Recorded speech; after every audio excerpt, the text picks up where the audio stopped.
stadium packed. Born a rock star in this life, gonna live it up on the attack. Baby, I'm bad. I just wanna get caught up in this life. I'm crazy, I'm mad. Doing no cap. Only God wants you better go live it up. Cash in the bag, stadium packed. Baby, I'm bad. Yeah. Baby, I'm bad. I just wanna stay bad, stay mad, chip on my shoulder cause they treat me like an outcast. I ain't gonna take that, stay back, I'll be swinging hard till the hits come in all caps. I ain't gonna lay back, pray that someone's gonna help me, ain't nobody like that.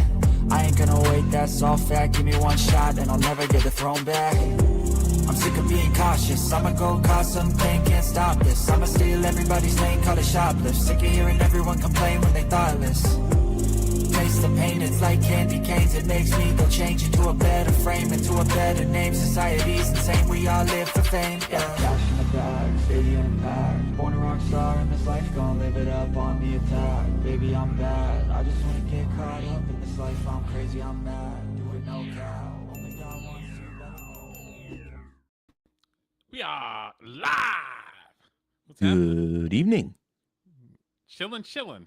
Had a wonderful day at work. No, not really, but Yeah, same here. Everything's great. yeah, Shitty, but whatever. Fine. I think it was clerks or something that said, yeah, the job would be all right if it wasn't for the fucking customers. Well, Kind of the same thing. for me, it was the same kind of day, except it was systems. I had like 5 things on my to-do list, and every one of them I couldn't do because the system was down. Oh, okay. So I just gave up and took a nap. Oh, that's good. Well, hey, Well, you get salary, so regardless of the system's down or not, you're making that dough, yeah. there are some weeks I work 50 hours, some weeks I work 30 hours. All that matters is if my client is happy and making money, my boss is fine. I can That's work good. whenever. I could work overnights, days, doesn't matter. Yeah. It's great. I love it. Mine is I have to make phone calls. If I don't make phone calls, they start yelling and crying. Yeah, you're monitored, right, Derek? So that's a whole different. And the problem is I'm one of the best. Mhm. So they give me leniency if I get a customer complaint, but they want me to make phone calls because I'm one of the fastest people that they got. Gotcha. And they keep giving me more money. Oh, well, that's good then. I mean, it's nickels and dimes, but they keep giving me more money because I'm like trying to find something else. You know what I mean? Because like I live in Florida now, so it's like I want to do something a little different, you know? I hear you. Giving me more money. Yeah. I make probably about 75% of what I should be making for what I do, for where I live. Really? But the flexibility is so great that I'm like, I'm good. 25%. It makes up for it because it's like if I switch jobs, I wouldn't know what I'd be walking into. It could be a lot worse. So I'm fine on my side of the fence. I don't need to find out if the grass is greener or not elsewhere. I'm good. Okay.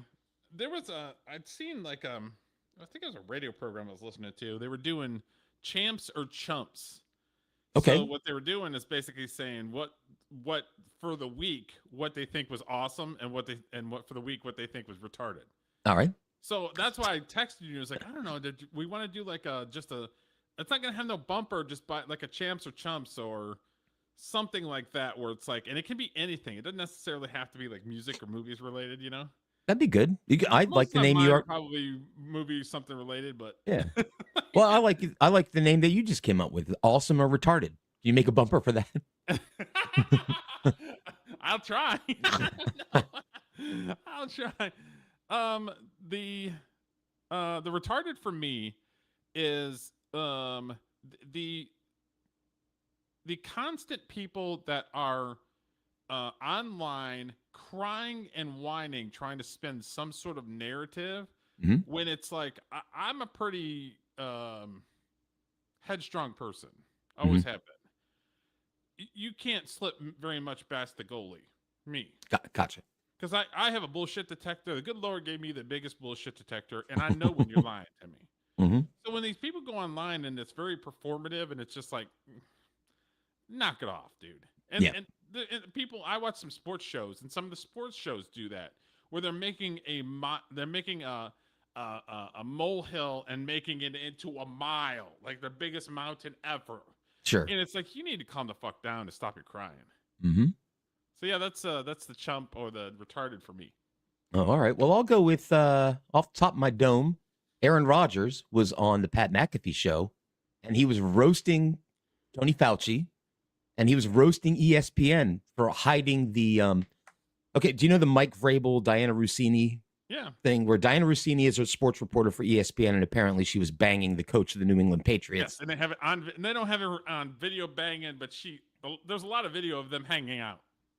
Yeah, shout out to Mike Vrabel, but anyway, well, he was married, so that's whatever. They're both married, I think. Yes. So the point being that Aaron Rodgers went on ESPN and buried ESPN on ESPN and spoke his mind about the COVID thing and Tony Fauci. So he gets my champ this week. I've always liked Aaron Rodgers. Aaron Rodgers doesn't give a fuck. I didn't see the whole thing, but I saw clips. Yeah. What is my champ? And I haven't seen it yet, but Spider-Man is probably my champ for being breaking a record for being the biggest opening ever in movies. Killing it. And it's proving that this woke feminist crap nobody cares about. They just want to see a entertaining movie. It's sort of similar to how many years ago was it? Maybe 4 years ago when it was Barbie and Oppenheimer were both like making $1 billion.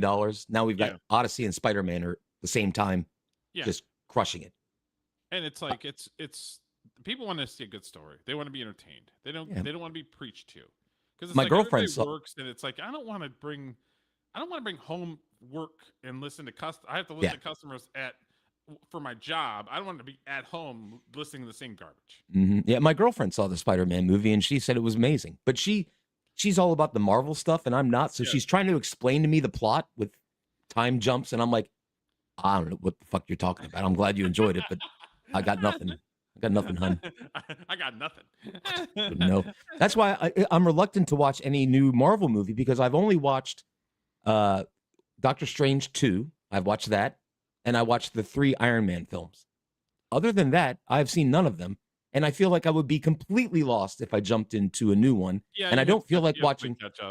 And I don't feel like watching 25 movies to get to the point where I understand. I watched basically to catch up. I watched the Avengers movies, the 3 or 4 Avengers movies, and then the 3 or 4 Spider-Man movies. So I think I'm pretty much caught up as far as ready to watch the Spider-Man movie. And then when the new movie comes out next year, Doomsday, I'll be ready for that too. All right, cool. See, you're kind of caught up on the lore, whereas I'm. Well, because I'd seen it before, so it was sort of just kind of catching up, and it's like, okay. And those are all entertaining movies. I love every one of them.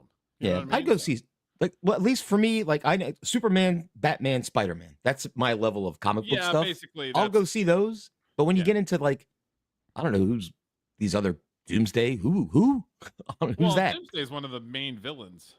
I didn't read any comic books ever as a kid, so I don't know much about it. Okay. But I'm glad that the movie's doing well. People seem to enjoy it, and it's always good to see people getting back out in the theaters because going to movies is fun if the movie's good. Exactly. If the movie and it's entertaining, because we come from the watching Rocky and watching the Russian versus Rocky back in the day, and everybody's cheering and booing and cheering and booing. Like we come from that world. Yeah, that was amazing. The last movie I saw in the theaters, I went with my son and my youngest daughter to see Project Hail Mary, and we had a great time. That movie was awesome. I loved it. So I have to see that. It's gotta be on streaming now, doesn't it? I think so. I think you would like it, Derek. I think so. Ryan Gosling's just amazing in it. He carries the whole thing, but he's in the whole thing, so yeah, it works out. So, but okay, so there wasn't much going on other than everything was talking about the Odyssey and everything was talking about Spider-Man. Mm-hmm. And the Odyssey we did the Odyssey last night. Talked about that a little bit. Yeah, we talked about that a little bit, and I spurred out on the critical drinker. You did. So, my thoughts are in that video. So, I just think he's a LARPer. He's a LARPer. Hey, you've got the bullshit detector, and not an expert when it comes to movies. He's not. He's not a movie guy. You're right, but he's not an expert. He is a streamer. That's what was my takeaway last night. Is he's a streamer. That's what he's good at. Clearly, he's good at it because he's gets a lot of views and people like him. I mean, there's a lot of people out there that are good at stuff and they're not getting the views he gets. So sometimes that's a good point. Preferential treatment, or they'll be like, okay, this guy's tolerable, we'll push him. You know what I mean? So it's like, I don't know. You know who's not tolerable? There's a lot of not tolerable stuff. Okay. We are just characters in the game's brand new scene. We do our best to sing the words in the those things in between. So Corey Feldman had his birthday last weekend. Oh, that's right. Didn't he have a big Jim show? and them showed up to Corey Feldman's thing. Amazing. They kept it hush-hush, and they showed up. So Nice. they were talking about it on their live stream the other day. All That's right. pretty awesome. Where they That all is showed awesome. up. We're If big. it was close, I would have showed up. If he was in Florida or something, or Georgia, I would have probably showed up. Hell yeah! But If he was here near, they're in Vegas, and he was in California, so it's an inconvenient drive. You know what I mean? So, I mean, there's no secret that you are a Beatles super fan. I am a Beatles super fan. Yes, and absolutely. Corey Feldman, I guess, is a Beatles super fan too, because he always wants to sing Beatles songs, and he did sing one. So I got a clip of him singing one of his favorite Beatles songs. Okay. She's got a ticket to ride. She's got a ticket to ride. She's got a ticket to ride. She don't care. Oh, okay. Couple things. What is with the hair? Like, he's got the whole bangs coming down. Like, he's like. I have no caught in the idea. rain. I was more looking at his robe or whatever that thing is. That's. Well, yeah. That's. I think he wore that in the characters video or something. Yeah, I think he's trying to go like all psychedelic and stuff. Maybe. I guess. Maybe. I don't know. I have to put my glasses on because I'm really. He looks like he's blown out already. Like he's already had a good time at his birthday. Yeah. Well, that's good. We're happy for Corey when he's happy.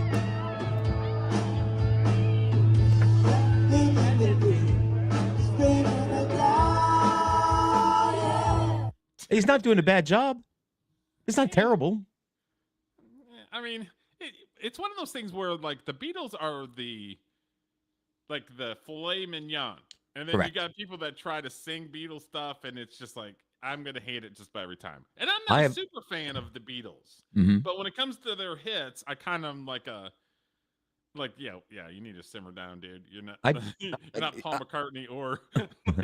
I've covered a couple of Beatles songs back in the day in my studio just for fun. I just played all the instruments and did it just to kind of do it. But I always tried to do something different with it, and not just sing it like you would hear it on the record. Now for this, here's my critique of his performance. His voice is okay. The girl that sings with him is good. The drums. Usually these videos you play were always like the drums sound good. Yeah. I don't think that's the case here. The drums they're not driving the song very well, I don't think. He's just warming it up so Corey can, go back there and. That's a good point. He doesn't. Yeah. Set, basically. That's true. He's like the opening. Yeah. Right. He's the mid Carter.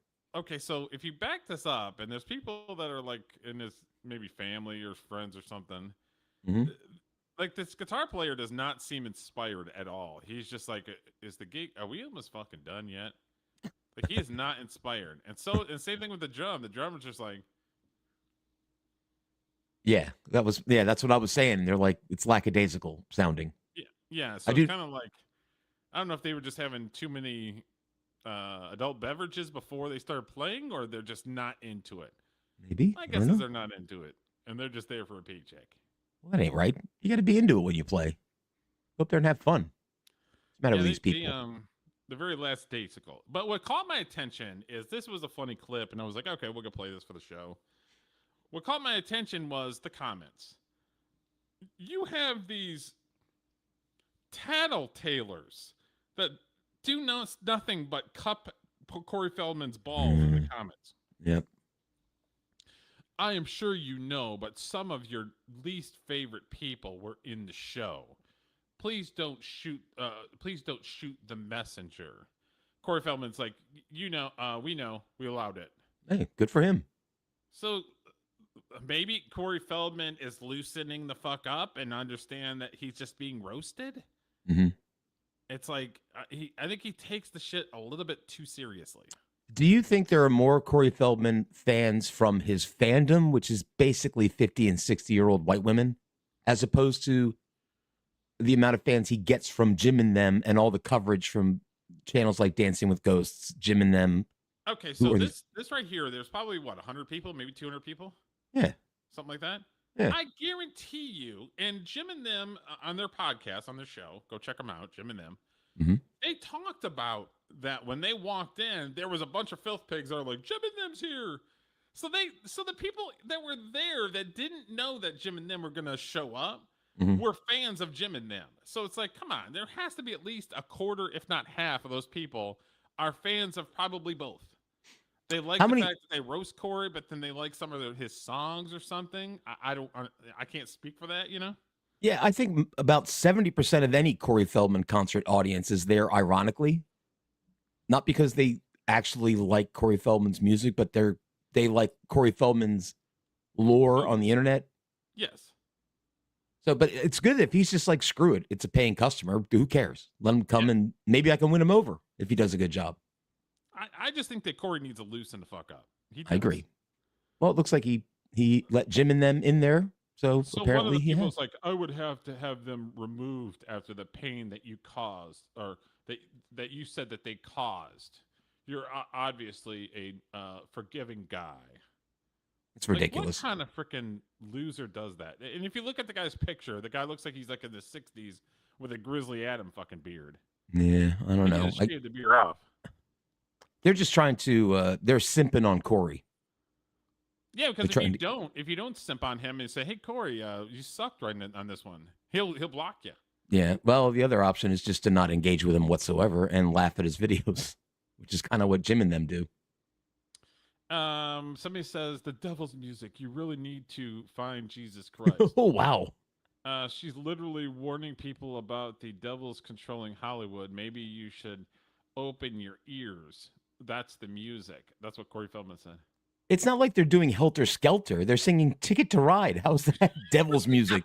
That's like the most milquetoast song the Beatles had. Milquetoast. Some of these, I don't know. Like that particular one, I don't know if that person is just messing around. Probably not. My hunch is not. that person is actually genuine and sincere. But I never said that to Corey Feldman. I basically just kind of roast him and said he should be in a movie. He should be in that chopping mall. Chopping mall. Yeah. I agree with you. He blocked you for that, though, right? Yeah. Anyway. Because I was roasting him and I wasn't kissing his ass, you know? Mm-hmm. She has a lot of talent. Nice song, basically talking about the girl singing. Yeah. She sounds good. You are such a cool diva, man. Yeah. You're calling Corey Feldman a diva? He probably is, too. But yeah, it was like, that caught my attention where it was like, some of these people is just brilliant. Like what world do you live in that you think that Corey Feldman is brilliant?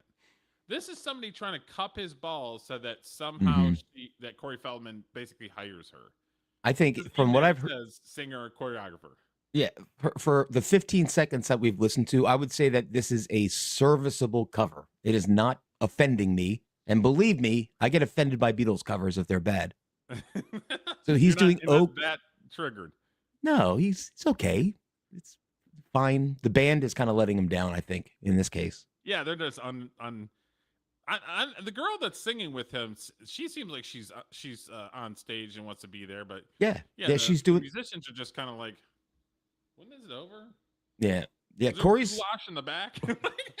Yeah, where's my weed at? Yeah, where's my weed at? But Corey's singing the John Lennon part of the song, and there's a Paul McCartney harmony that the girl is doing, and she's doing a good job of it, I think. Okay. So shout out to the girl. Yeah, shout out to the girl. And even though Corey Feldman is, and everybody, I've had birthdays where just like, you're just blowing it out. You don't give a fuck. No. You're just having a good time. Yeah. So like, I'm not going to roast him on that. It just caught me by surprise because number one, he was singing a Beatles song because I'm like, oh, I'm going to grab that for Julio. Yeah. And number two, the people just holding his balls in the chat. It's like, come on, dude. I like that he's like, it's my birthday and I want to have a party. And what I'd like to do at my party is sing and play music. I'd be like, hell yeah. All right. I'd like to do that too on my birthday. I'd love to go out and play prominent citizen stuff on my birthday. I mean, there's nothing wrong with blowing it out. There's not. Yeah. No. Respect to Corey on this one. Yeah, I don't hate him for wanting to blow it out on his birthday. Can we listen to the last 10 seconds? It's insufferable that people are just like holding his balls constantly. Mm-hmm. You can't say anything negative because he's going to take offense to it or think that you're part of Jim and them or the people that are trying to take him down in Hollywood. It's like, bro, like you're not in Hollywood anymore. So what the fuck does it matter that they're trying to take you down? You're not in Hollywood anymore. And it brings attention to him that he wouldn't have without Jim and them and Dancing with Ghosts. And this, just like, Yeah. I don't know how familiar you are with the Dabbleverse, which is kind of adjacent to Jim and them. Dabbleverse goes after Stuttering John, who's a moron who used to be on the Howard Stern show. And the only reason people pay any attention to Stuttering John is because of the Dabbleverse. Yes. Yeah. So you kind of got to, it's like there's no such thing as bad publicity. It's sort of similar to that. And the FFS going after Liam Gray all the time. It's the same thing. And Liam, I don't know if Liam Gray is part of the joke because he says a lot of dumb shit. He says some amazing shit. He gives them content just by existing. It's like, and Cynic always says, shut the fuck up and we'll leave you alone. But he will not shut the fuck up. And Corey's the same way. Corey just cannot shut the fuck up. He has to be like Corey. Yeah, that's the reason Jim and them and Dabbleverse and our friend Cynic over at FFS. You're absolutely right. If they didn't react, then they'd get left alone. Yeah, but they react. So when I clip all the videos after we do the live stream, I'll clip videos and I'll do some of them for shorts and then I'll do some of them for regular videos or whatever.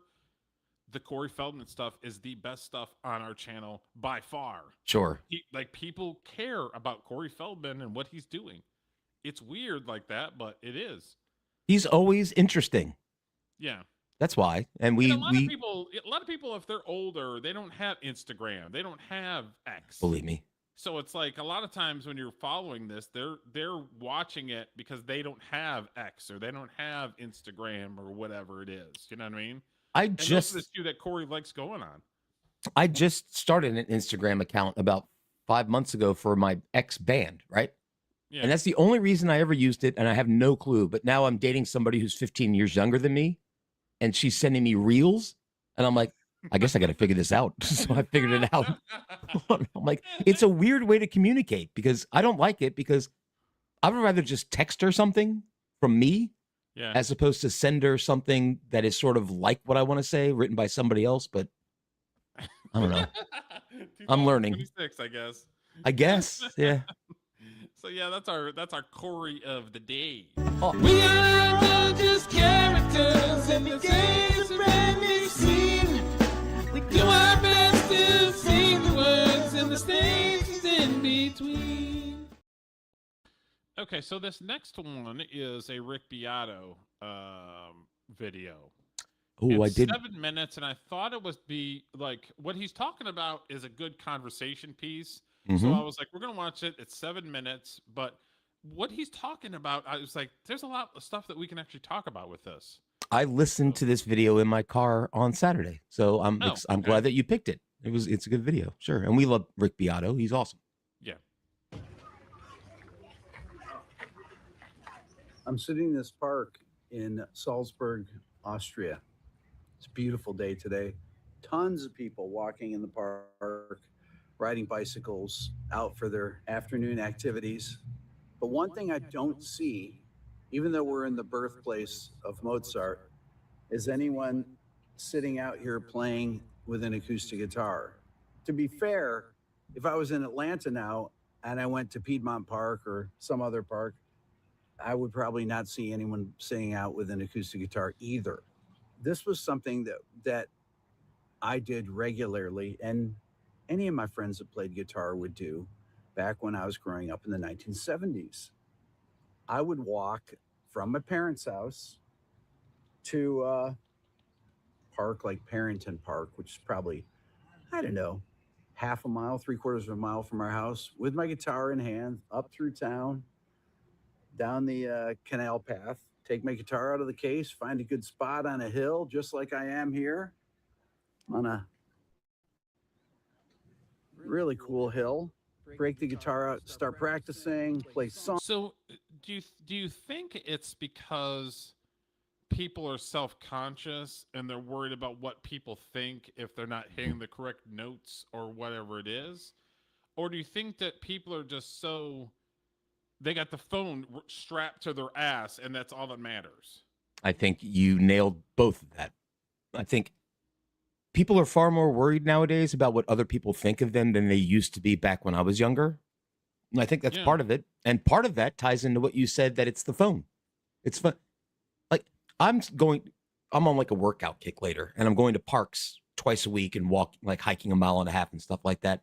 And when I listen to this video on the way to the park, ironically, I'm like, yeah, maybe I should bring my guitar there once and just kind of pick a spot and just play some stuff. But he's right. I don't ever see anybody like doing that. Most people are taking, pictures and stuff. What's up, Dave? What's up, Dave? What's up, riffing on Raph? What's up, Scorpio? No, he didn't unblock me. Anyway. And the other thing that I think you didn't touch upon, although I agree with your 2 points, is that guitar is dead. Nobody plays guitar anymore. All kids now do EDM stuff. That's what they're doing. Programming stuff. Do you think it's too hard and they're just not interested and they get frustrated with it and they're done? I think it's partly, yeah, I do. I think they feel there's too much work in learning it, and it's easier just to learn how to program beats. But what people don't know is really with the guitar, to write songs, you need to know maybe 10 chords. Really? It's not that hard. And I wish more kids picked up instruments rather than picked up a mouse.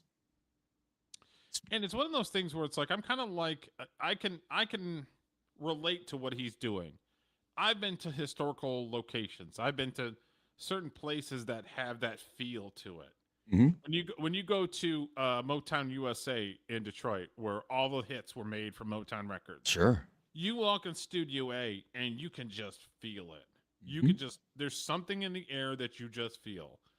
I feel like a lot of people don't give a shit. They don't take the time to smell the roses and don't give a shit. Yeah, and I was in Memphis decade ago. My buddy and I and one of his friends did an acoustic show to open a whiskey bar in a town there. But the next night we went to Beale Street in Memphis, which is just amazing. If you want music, they shut the road down. You can drink in the streets, and every single bar on the street has an amazing musician in there playing blues. And it was so cool. And I love that culture, but it's like Nashville has that too. Yeah. But it's few and far between now. You have to go to certain places to get that kind of music, I think. So do you think it's a generational thing that the people that are under 30 really just don't care? As far as I'm concerned, they just smoke weed and go to bed. That's pretty much what their life is. Well, you're not wrong on some of those points. Yeah. But you would think my aunt had made a comment the other day when I was with them, and she's like, man, you like a lot of different stuff. Cause I'll post pictures on my Facebook or something. And she's like, you go to like museums and you do this. And it's like, cause I call myself a professional appreciator. There's a lot of stuff out there that I appreciate and I love and I enjoy. And it opens the creative process up, but most people don't give a shit. And it's weird to me that that they don't take the time to at least smell the roses on something, even if it's something that they enjoy that maybe somebody else doesn't enjoy. You know what I mean? Like it's weird to me. And I think a lot of people who do rap or EDM, they hear other artists and they want to be like them. Whereas for me anyway, when I'm in a writing mode, when I'm writing songs, which by the way, go to @Julio_Scissors on YouTube. I've got a new track there. Like, check it out, solo. I do not listen to other music when I'm writing. I separate it because I don't want to be influenced by stuff. Yeah, you don't want to copy somebody else's thing. Yeah, I'm the same way. Like I don't. I work organically. I don't force it. So people are like, "Why don't you write a lot? Why aren't you doing this?" It's like, no, I don't force it. If I get an idea, I'm putting pen to pad. I agree. But I don't sit there and be like, what should I write? What's it? Because in my opinion, that's just my opinion. You copy somebody else's stuff because you're so into trying to come up with something. You're making somebody else's movie. You're making somebody else's song because it's like you're so forcing it, and you're not taking the time to just let it simmer. You have to expand your creative bubble when you're in a creative spot, because otherwise, if you keep taking in outside other people's art, it will subconsciously affect what you're writing. Yeah. Which is what I mean, the stuff I write is influenced by things because I grew up listening to music, so of course that's going to seep in. There's a difference between influenced and Mhm. copying, because you're Yeah. trying to come up with something and you're creating a song that was already made. Yeah, I never write a song and say I want this song to sound like X, ever. Yeah. But sometimes it does sound like X. Songs.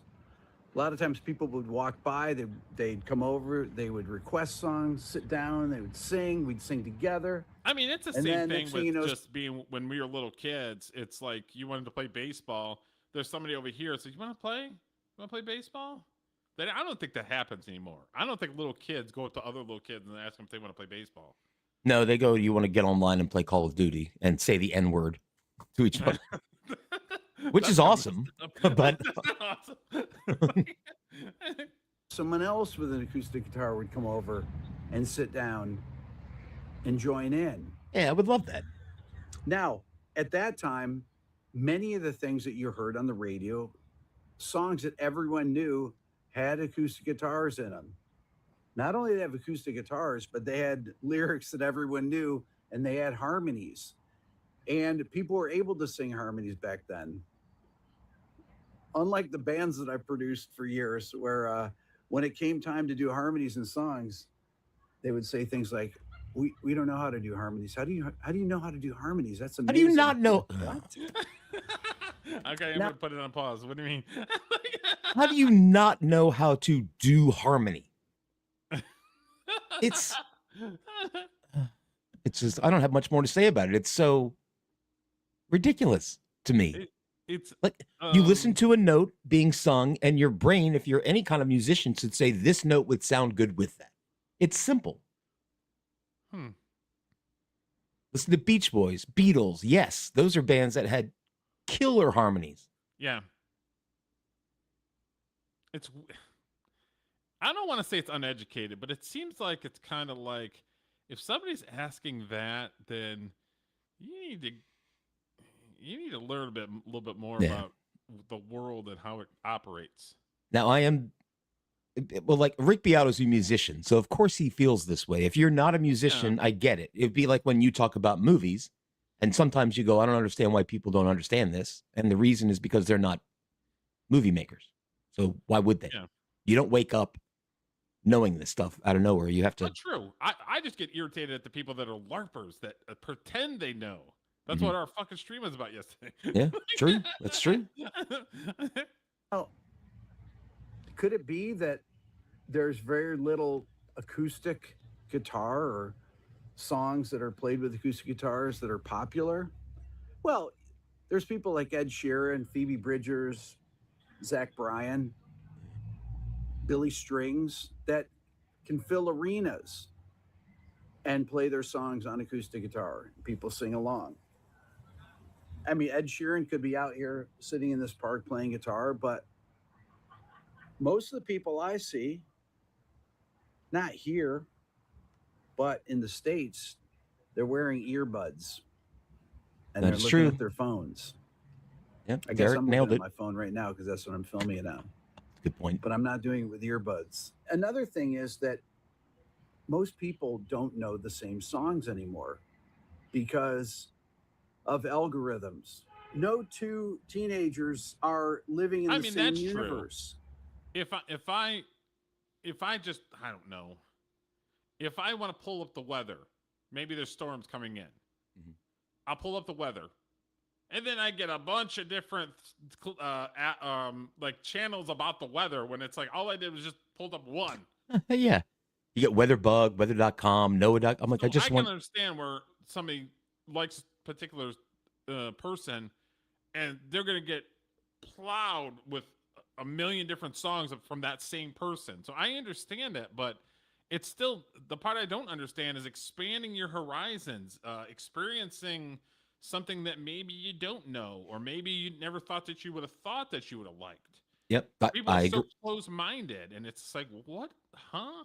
I also think you're circling around something that is important that listening to you made me think of this is if, let's say 40 years ago, I sat down in a park with my guitar and started playing, let's say Yellow Submarine, right? Mhm. 40 years ago, everybody would know that song and they could probably sit down and sing it with me. Yeah. Now there's so many choices out there. Just like TV, there's a million channels, that there's not a shared experience anymore. There aren't really, I mean, there are some songs everybody knows still, but Yeah. not as many as there used to be. I mean, don't think. sports teams has always a shared experience. When I'm a diehard Detroit sports fan, so I'm Mm-hmm. happy when there's other Detroiters that we can talk about sports. You know what I mean? Mm-hmm.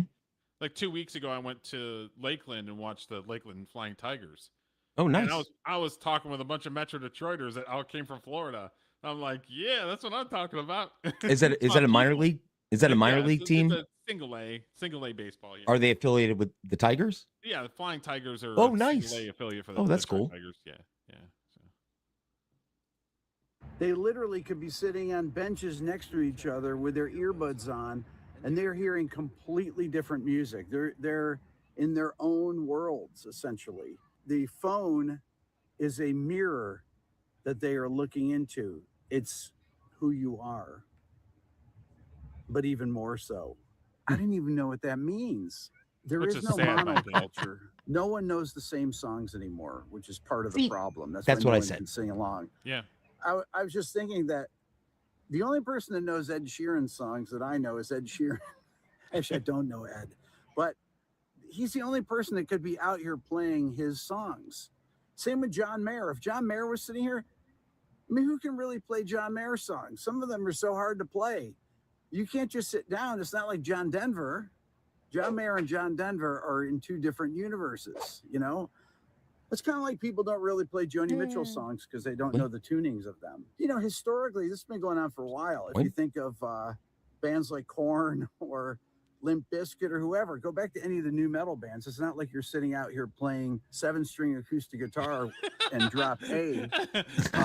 And He's not wrong. Drum set out. Corey Feldman brings his drum set out, and then Well, this other person brings the fucking the violin, and he's got a great point. And this, like, the project I'm working on now is a solo thing.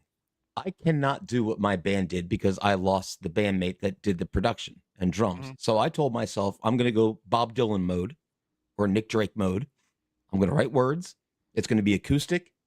The percussion's just going to be shaky egg. I'll put some keyboards on it, no drums, and just try to tell a story with that. Is it ready yet? I've released the first song. The second demo is coming. I want it to be when like, you're ready, we'll talk about it if you want to. the idea in my head is I don't want to do more than one take on anything. I just want to get it out and finish it. Yeah. Just like a raw kind of thing. Well, yeah, let me know, and then we'll definitely highlight it and talk Cool. about it. Appreciate it. But what he's saying here is there's like Korn and stuff like that. He's right. You need a whole band and drums and guitars to do that. Whereas I think if you can play a song that you wrote with just an acoustic guitar in your voice, then that's the key. That means it's a good song if it sounds good stripped down like that. Then you could build around that. Yeah. But bands now build songs from the outside in. Okay. And I think melody has been lost too. But it's funny that he's literally in the place where Mozart put on the map. Yeah. People are probably like, who? He's actually inspiring me to grab my guitar and go to my lake and just sit somewhere and just, I don't know, strum a little guitar. Maybe I'll pick up some chicks. Who knows? Nice. Along to them. I mean, it's You're kind gonna of have a harem of chicks. Damn. I'll probably have a harem of geese. They'll just be around me honking. the same thing. This happened a long time ago. The metal songs that happen are in the late 90s. The new metal songs were not things that could be played on acoustic guitar. But you know what could be played on acoustic guitar? I know people are going to be mad when I harp on it again. Good old Nirvana, Pearl Jam, Alice in Chains. True. Smashing Pumpkins, Stone Temple Pilots. Go back to the early 90s and you can play all those songs. When I started teaching guitar lessons in Atlanta before I was a producer, 94 to 99, I had an acoustic guitar. That's all I used to teach. And people came in and they wanted to learn the songs that were on the radio and the songs that were on MTV. And every one of them had a riff. They started out with cool riffs. Come As You Are, Smells Like Teen Spirit, Something in the Way, 1979. Bullet with Butterfly Wings. Any of these songs, if they were rock songs, you could play them on acoustic guitar because they were all written on guitar. Yeah. Many of them were written on Yep. acoustic guitar. That's right. I taught every song off every Stone Temple Pilots record. I taught every song off every Alice in Chains record, every Soundgarden record. I taught Black Hole Sun 1,000,000 times. That has a killer drop D riff in it. The main guitar riff in it is so recognizable that you don't even need to sing it. You just play it and everybody knows what it is. And it sounds great on its own. You didn't have to go back to the 70s. You basically had to go back just to the 90s. Yeah, late 90s, early when 2000s. People wrote things that, even if they were in drop D, if they had alternate tunings, there were things that were easy for people to do. Can you hit pause real quick, Any Derek? of I do your have a quick comment. beginner guitarist, I could. Do you know what the one genre of music who still embraces acoustic guitar and melodies? And even though I don't like this genre, it's country music. Yeah. Yep. Country. You could play any of those popular country songs by yourself with an acoustic and sing it, and it would sound good. Yeah, true. I just don't like country music much. Teach a drop D Which song. is honestly is surprising to me that you don't like any really. Do you like old country, like old school? Yeah, I like some like Merle Haggard, Johnny Cash and stuff. My problem with modern country is I think it all sounds cookie cutter. It all sounds the same to me. I'm like, okay, there's going to be a fiddle solo here and it's there. And I'm like, okay, I can predict it. I like music that's not predictable. Yeah, a lot of country artists now, it's their voice that's different. But the melodies or the guitar riff or the stuff in the background is the same. It's just whoever's singing it is putting their twist on it. I don't know. Well, what I do like about country music, even modern country music, is I like the lyrics. The country music has good stories, and I enjoy that. And I used to run a dive bar. I'm good with country music on a whatever. If it's like a nice sunny day on a Sunday and you're hanging out drinking beers, then it's a good vibe. Yeah. To have it on the background, but it's not something I would listen to on my own. Okay, makes sense. No problem. The riffs were not too hard that people couldn't play, and they were not too hard that people couldn't play and sing. Honestly, by the time you got to John Mayer, his songs were way too hard for people to. And this might be a hot take, and it might piss people off that watch this. Is I'm people under the age of 25 are lazy. They were so lazy. But I think it's a combination of them being lazy, but they're also technology lazy because they're so used to having a certain thing, they don't want to learn anything else because they're so used to having it handed to them without having to do anything. You know what I mean? Yeah, I think the world's been dumbed down, and so it's easier to. There's more easy things to do that you would rather do than put in work to learn something that takes effort, I guess. Which is sad in my opinion, because it's about the process, baby. How many times have I've talked about that? It's about the journey. It's about the process, man. Yep, that is true. A lot of people I don't. agree. They don't care about the process, and some of them don't care about the final product. No, they're just looking for an instant win. Yeah, they want an instant win, and that's laziness, in my opinion. They couldn't figure them out, and they couldn't figure out and play them. I mean, John has a really unique style, but his songs, not all of them, but a lot of them are unplayable. That kind of started with Dave Matthews, too. A lot of his songs were very difficult for me to teach people. They couldn't play them. I could play them. I could teach them, but it was really hard. You can only teach them to people that were more advanced. Go back to the 80s, Police songs, things like that. I could teach those songs all day. It was amazing. Most of the people that I've interviewed on my channel, almost all their songs, you can play on an acoustic guitar.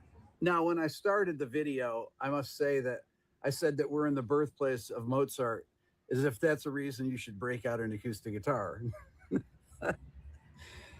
Most Mozart is difficult to play on acoustic guitar, so I'm not saying you should be at the park playing Mozart, or in Salzburg, people should be playing Mozart on acoustic guitar. Yes, but it should be celebrated. People should be inspired, and they're not. Mm-hmm. No, I don't think people. Well, that goes back to you saying people are lazy. It doesn't. Well, some Mozart stuff you can pick up immediately, but there's nuance to it that you have to pay attention to for a little bit to pick up everything, and people, I don't know, don't have time for that, I guess. Yeah. All right, so let's move on to the next one. That was a Okay, good video. Yeah, it was a real good video. So I was like, oh, this is good. Okay, so this is somebody that I liked back in the day. Dude, I'm a massive Phil Collins fan, and I'm a huge Genesis fan. So he is probably my favorite drummer. And it's kind of sad, but he's getting behind a drum set for the first time in a long time because And of that's a his lot of health that's issues. his son, who's a great drummer too.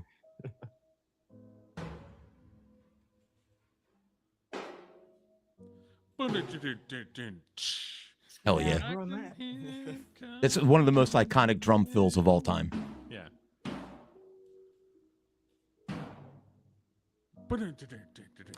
Now, I have seen a more recent video of him. I think it was just last week. He looks a lot better now. Oh, does he? Yes. So he looks much like in better shape. It's sad because back in the day, 70s, 80s, he was everywhere. I know this is a deep cut. I am a huge Genesis fan. And I don't know if you know, but Peter Gabriel, you know who he is, right? Oh, yeah. Used to sing for Genesis, and Phil was just the drummer. If you want to hear a drumming masterclass, listen to an album called The Lamb Lies Down on Broadway for Genesis. It is my favorite drumming album. Phil Collins kills it on every track. He's so good. And he's not singing, he's just drumming. Just drumming. And then Peter Gabriel left the band, and they went out and looked for new singers. And Phil Collins would step up and sing the sample vocal for these people who were trying to be the singer to know how to sing the song. Yeah. In the end, they said, actually, Phil, your sample vocals sound good. How about you do it? Yeah.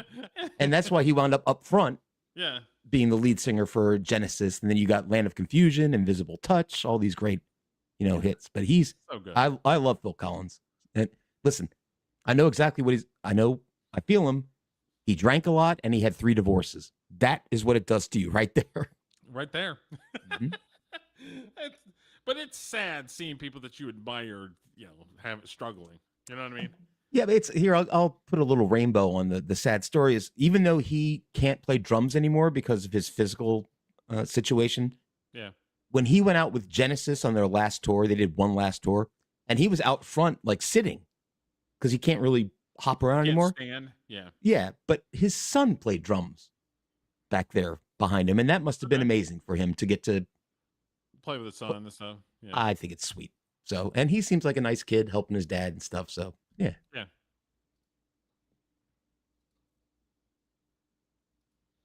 Okay, so we've covered Sean a few times.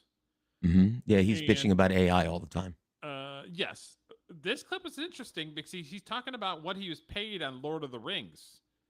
And because everybody's like, well, Lord of the Rings, he was a millionaire. Not so much. I didn't get paid very well for Lord of the Rings. I actually got paid. There was bitterness. No, not bitterness. Just like, we have to sell our house now. What are you going to do? Like, literally, yeah. You had to sell your house? I had to sell my house afterwards. It's Jim and Sam. We lived in a lovely 2-bedroom, 2-bath house.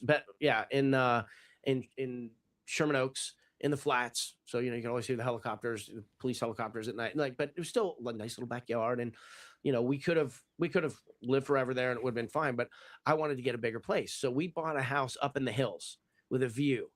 And the business manager said to me, you have to make $250,000 a year based on how you spend your money. If you don't increase your expenditures in like a lot of other areas, thank you very much. If you just live your life just like this, but with the new mortgage and the new insurance and all that, you have to make $250,000 a year. And I was like, I've been in college for 4 years at UCLA. And I was like, there's no problem. I can absolutely make $250,000 a year, So I did the audition process and got offered Lord of the Rings. And it was an offer for $250,000 for a year and a half.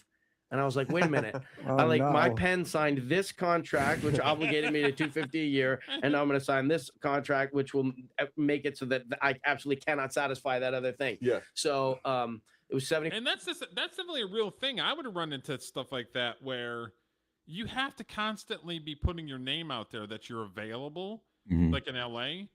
If you're on a show, you don't have those opportunities to go to a different show or get the next gig or whatever it is because you're so invested in this one. You're locked in. Yeah. Yeah, so you're locked in, and then when the gig's over, it's like, anyone, help! I need Yeah. help. So I feel his pain, but that's L.A. That's how L.A. is structured. That's the way. He's not really whining about it. I'll give him that. Yeah. But I mean, because in the end, you signed the contract, so Yeah, you got to live. That's the way it goes. yeah, that's the old cookie crumbles for sure. That's right. But yeah, I feel his pain because I definitely had that pain as well. Mhm. I'll be right back, but I'll be listening.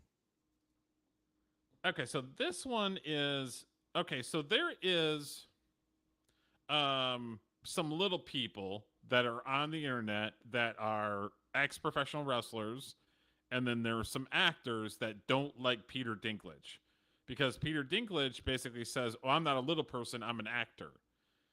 And he shits on any roles that come up for little people, and he ruins opportunities for other little people because he wants to be an actor and not a little person first. So this is sort of him poking a little bit of fun about that. Yeah, I just wanted to not be a fantasy dwarf. I wanted to not to be crass, but I wanted to have a dick. Yeah. You know what I mean? Like, and that's so like, it's like, when clinic. And I don't think that there's a problem with him trying to get his, and he wants to be considered a real actor. I don't have a problem with that. But the problem is you can't also shit on other little people roles when it's like you can't get yours and then shit on everything else and say, "Oh, we'll just use AI actors, or we'll just use full people that are on their knees like tiptoes," which he was in, which is one of the worst examples of movies with little people in it. What you are has become sort of coached by the fantasy world as a term for somebody who's not human. Yeah. Like a gnome or an ogre or whatever else. There's a fairy, pixie, leprechaun, elf, everything, dwarf. No, that one's real. That one's actually a thing. There's no gnomes in the world, but that's a thing. So, but therefore, when you do that, you're clipping your balls. You got all kinds of fantastical things. So there's a lot of debate with Peter Dinklage because Peter Dinklage wants to be considered an actor. Sure. He doesn't want to be considered a little person first. Yeah, that's what you were saying. But he is shitting on any movies that offer parts for little people. And the case in point is Snow White and the Seven Dwarfs that came out a couple years ago, where they were just doing AI because they literally just pulled the rug off of anybody that was a little person that wanted to be a dwarf. It's standard crabs in a bucket, where the crab. I'm gonna get mine. Fuck everybody else. That's any crab what the problem is. That gets closer to the top to get out of the bucket, a crab below it will grab it and pull it back down. And look if I were an actor, do you think they would cast me to play Harriet Tubman? Maybe. You know what I'm saying? Yeah. No, I mean the point being that you're 4'5". You could. I don't know what to tell him. Yeah. I'd like to play goalie for the Boston Bruins. That's not happening. That's true. Unicorns, dwarves. Yeah. You're just clipped. And I was like, I can't be clipped, guys. I can't be clipped. Akash has a... And they do that with not just people my size. That's what they do that with nationality. Yeah. I understand what he's saying, but he's the one that also shits on the projects that offer roles to little people. Yeah, he's problem. Right. He's king shit on Turd Island, and he wants to be the only king on there. And by the way, who made him the spokesperson for little people? Yeah, no shit. You're an old wrestling fan. Hornswoggle, Sure. the guy that plays Hornswoggle. I love Hornswoggle. Huge problem with Peter Dinklage. I saw him on. Every time I'm up for a role, Peter Dinklage basically makes some sort of comment about dwarves and little people in roles, and it completely fucks them. Mm-hmm. He was on like Fox News or something. Hornswoggle was, and he was just roasting Dinklage. Yeah, I think like we watched it a while ago. He's like, I'm trying to get some work here, brother. Get paid. Want to hook? Yeah. How about you shut the fuck up and let me get paid over here? Yeah, no shit. Be careful. Who do they do? Who? Oh, throughout the time.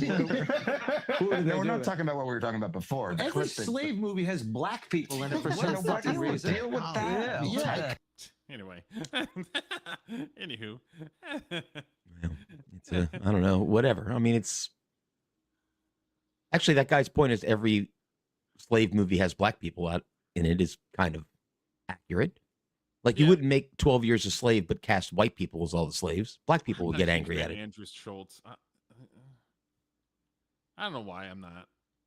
Okay, so I don't like comics that have a dry sense of humor, Mhm. and he very much has a dry sense of humor. Oh, okay. So it's like I never know if the person's being serious or just messing around. Oh, see, that's kind of my jam. I like. So that's why I don't like Andrew Schultz. Funny, I mean, he makes some funny stuff, but it's just like, is he messing around? And is he know he's being a dickhead? I like dry humor, and I find that dry humor is a little of both. Like it's a joke, but it ain't. Like they're just wrapping their opinion in a blanket of humor.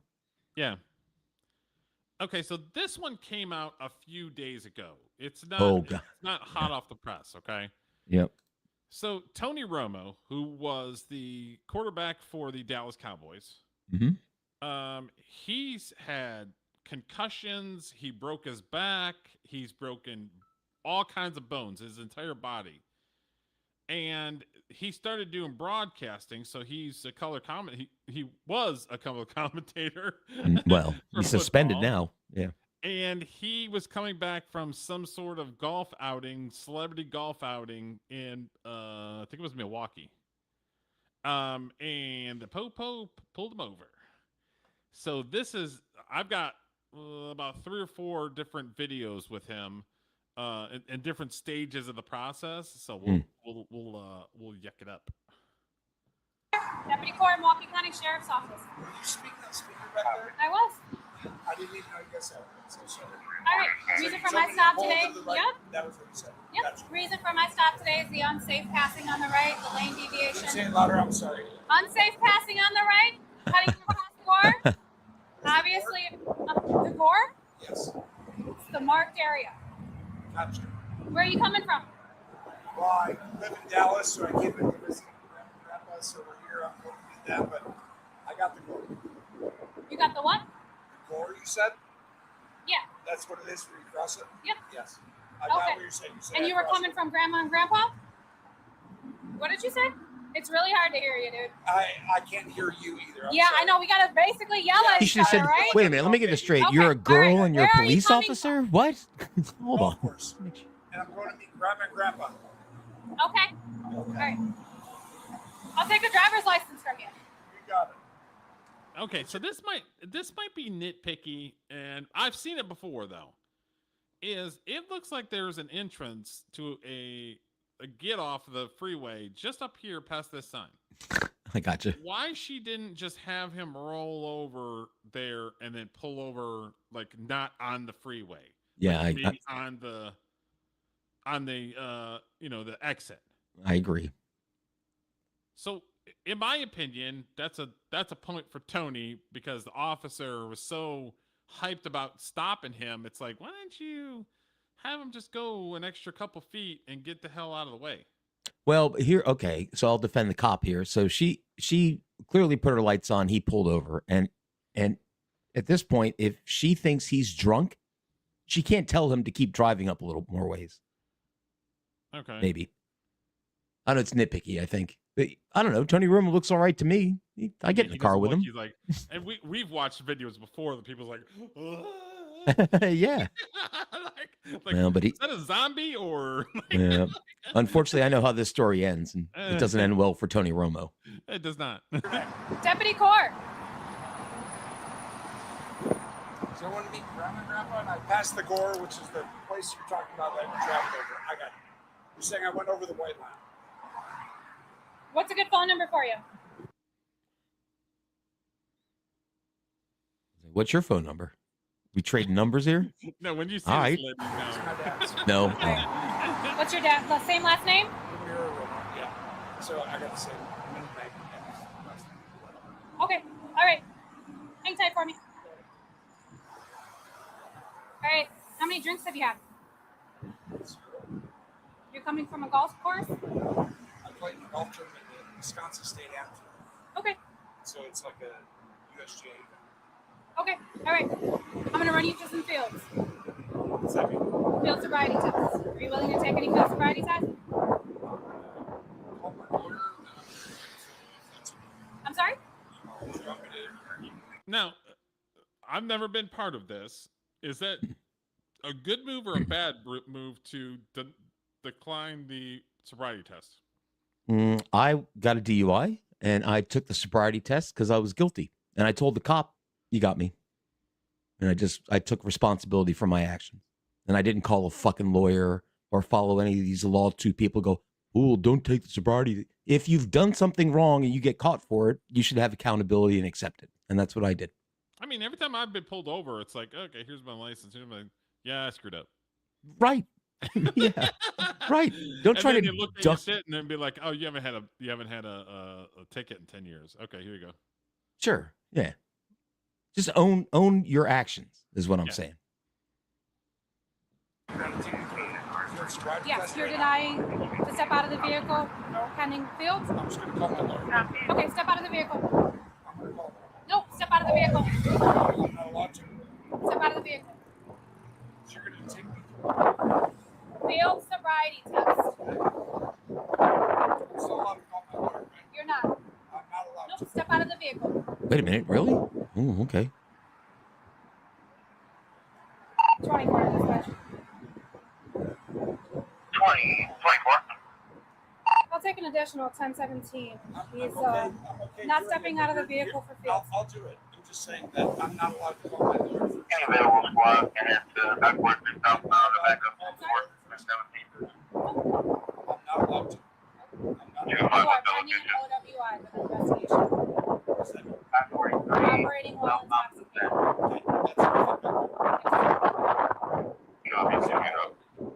want you to step out of the vehicle. It's almost like this is her first time and she's following like every letter of the law. But as somebody who has a son-in-law who is a police officer, you have to follow every step, especially with body cams, because guilty people will take every trick, use every trick in the book to get out of being accountable for their actions. Okay, so my cousin was in town. Was it last? No, it was the week. Not this last weekend. It was the weekend before. I went and hung out with my cousin.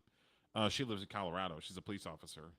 And just picking her brain of the stuff that she is involved in, it's just, it blows your mind, dude.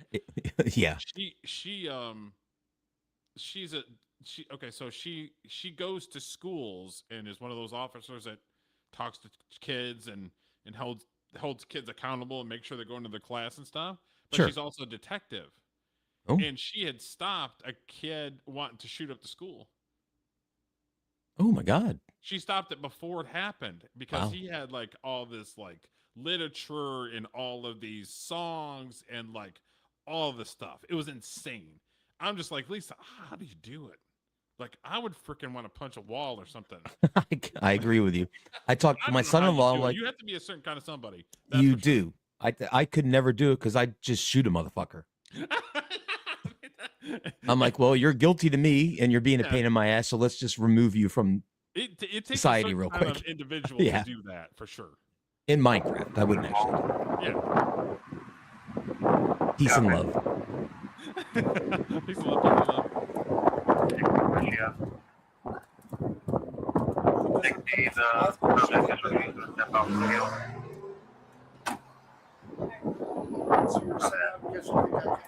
Alright, so you're gonna step in front of my vehicle? I mean, this dude's gonna get run over walking Step in up. front of my vehicle. Step in front of my vehicle, yes. Before feedback on this, he'll be hired at C20 shortly. 24 squad, slow it down. See, he's trying to be slick, out of like, the oh, I'm gonna vehicle. record I'll this be, and conveying him to the Sally Port for field. I'm fine. It's fine. Turn around for me. all right, so now walk like Frogger across the road. Patting you down for weapons, okay? No weapons on you? Okay, alright. You're detained pending an OWI investigation. Deputy Core, sir. Are you going to take me through I thought you were taking me through it. So, as of right now, we're on a leveled ground. We're on a bridge. I want to convey you somewhere that's going to be an even surface, free of debris. Yes, I agree. So we don't get hit. Turn around for me. I get you. Yep. I just want to make sure. I'm assuming she smells it on his breath or something. That's how it worked with me. I mean, he doesn't seem like he's. Tony Romo's always been a little weird and goofy. Yes. He always has been. So I don't see anything outside of the normal Tony Romo goofiness. He's not coming off as drunk to me. I hear what you're saying. Yeah. 2-4, have a PVT. 24, that's a negative.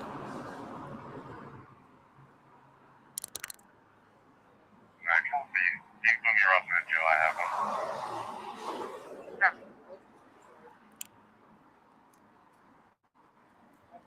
I'll grab your phone for you, okay? I'm already at the jail. Do you need any help? All right. So. What about the keys? Okay, hang on. Nope, I got them. Sometimes you can stay at the jail, and sometimes you just go back. I will grab the keys. Your phone, I will grab as well. Okay. Okay, so they basically stuff him in there. Let me pull up the next one. All right. This is entertaining as all hell.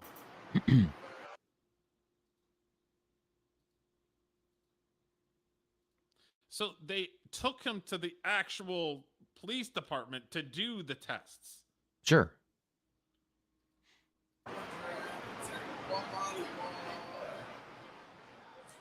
I'm going to check your eyes. Please keep your head still during the test. He moved his head immediately. That's always the trick.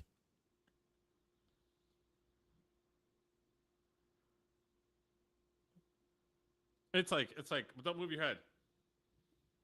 Yeah. Somebody put music to it. I don't know why.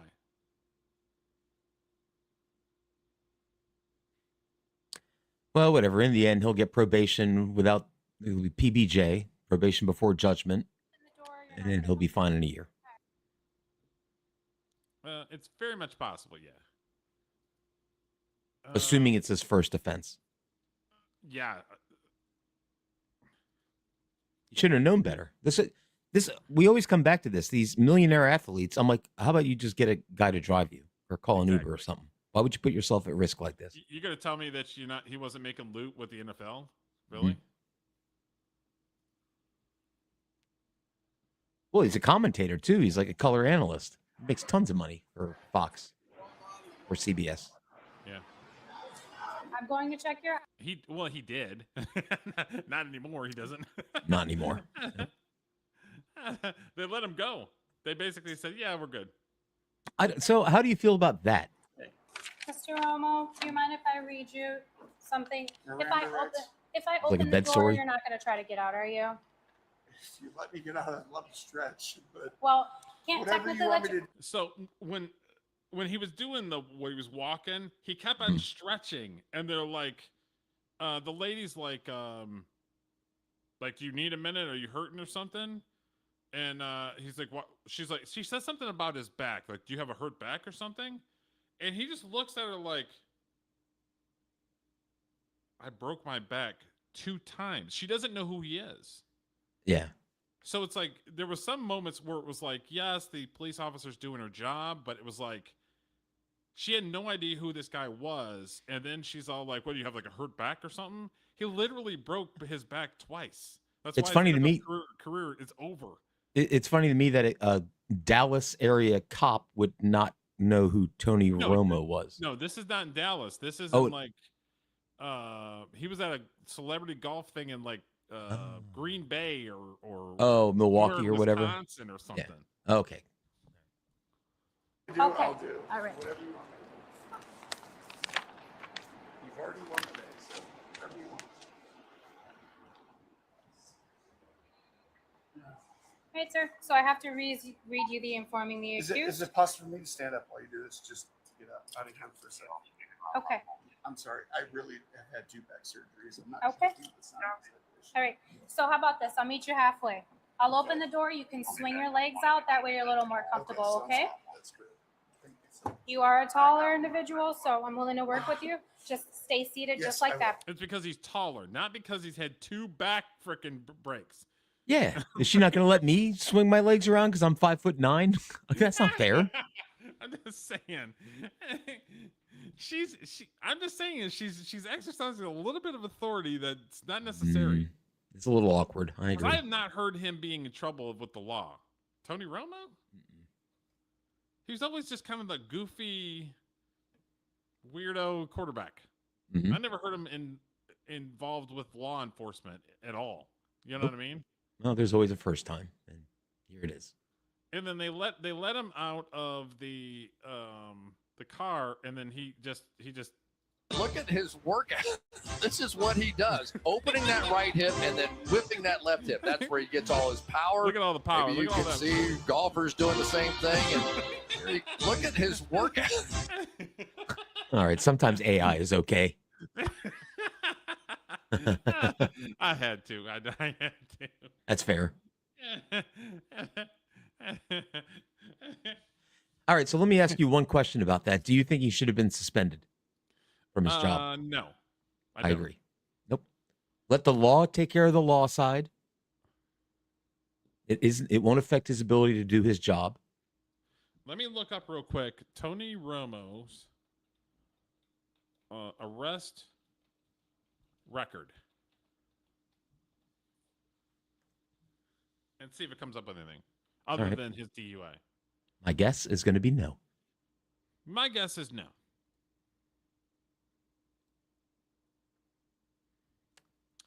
He was pulled over going southbound.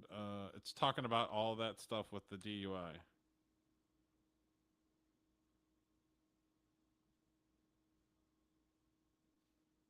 Yeah, that's the only time he's ever been pulled over or arrested or whatever it is. All right, so he'll get a year probation. He'll have to check in with the probation officer. He'll be ordered not to drink for a year, and if he does that, he will be fine, and then he can get the charge expunged. Too much, right? Yeah, Or I don't know. Being a little bit. She's being cautious. It's fine. She's doing a little too much.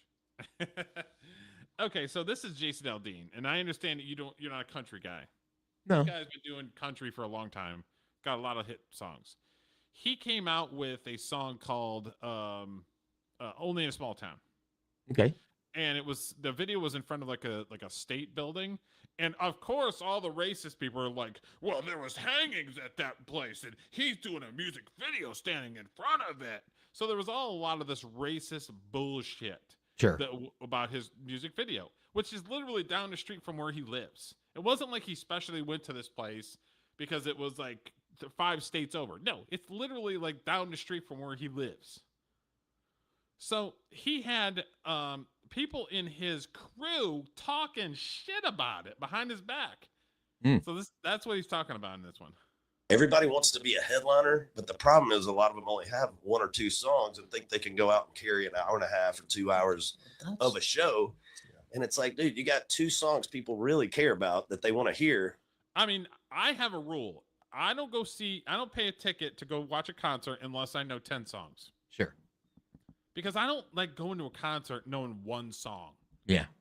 Yep. I hate that, especially if you're spending $100 or $150. That's a lot of money for 1 song. No. So I agree with him on that one. Yep. What are you going to do for the other 80 minutes, or whatever it is? So, and I think a lot of times people find that out the hard way when they go on the road, and, they're hoping that they sell 15,000 tickets and there's 6,000 people there, 7,000 people there, and they're having to give tickets away to make it look full. And that's little tricks that everybody does because they don't want the artist to feel bad about not selling tickets. And, but it's like, if you make that jump too early, it can be career ending. And it's happened for artists, big artists that I think had a chance, or like a real chance in the business to have a career, and just made the jump too early instead of taking their time, opening for somebody, building their catalog a little bit. That's not the clip that I was thinking it was, but give me 1 second. A lot of them only have 1 or 2. Let me see if I could find that.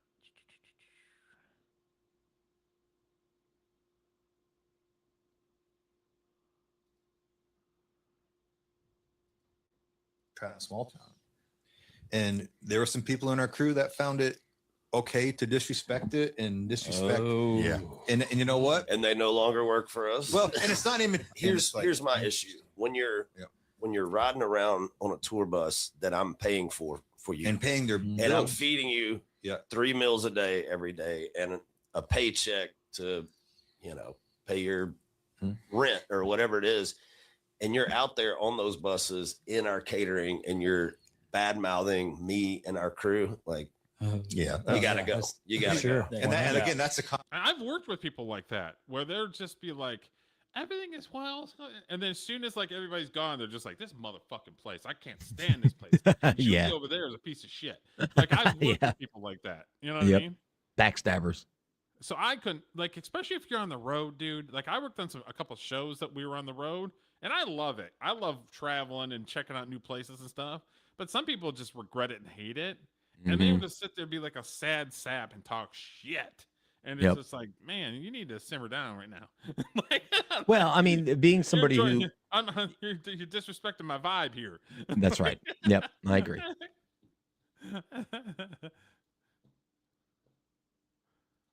All right. Yeah, the vibe got fucked up and disrespected. So, okay. So, Tommy Lee was on a podcast talking about Motley Crue, and they called it quits like twice, and now they're still playing. We've played clips of Motley Crue still playing. So, yeah, not so good. Yeah. So this is what this is his opinion. So, okay. How many times did the band break up and get back together? I left in 2000. So it's been a couple of times. And then in 2016, we had decided, you know what, let's go out on a high note here and like let it rip and not run this thing into the ground. And then all of a sudden we're playing like county fairs and not so Then it rad gets gigs, sad. you know, rather than, burn it out. We're like, let's just cut it. And 2016, here's a problem I have. 2016, the Motley Crue was looked at as the old man yelling at the clouds by 2016. Probably, yeah. They're not going to fill up stadiums. They're not going to. So I don't know what he expected.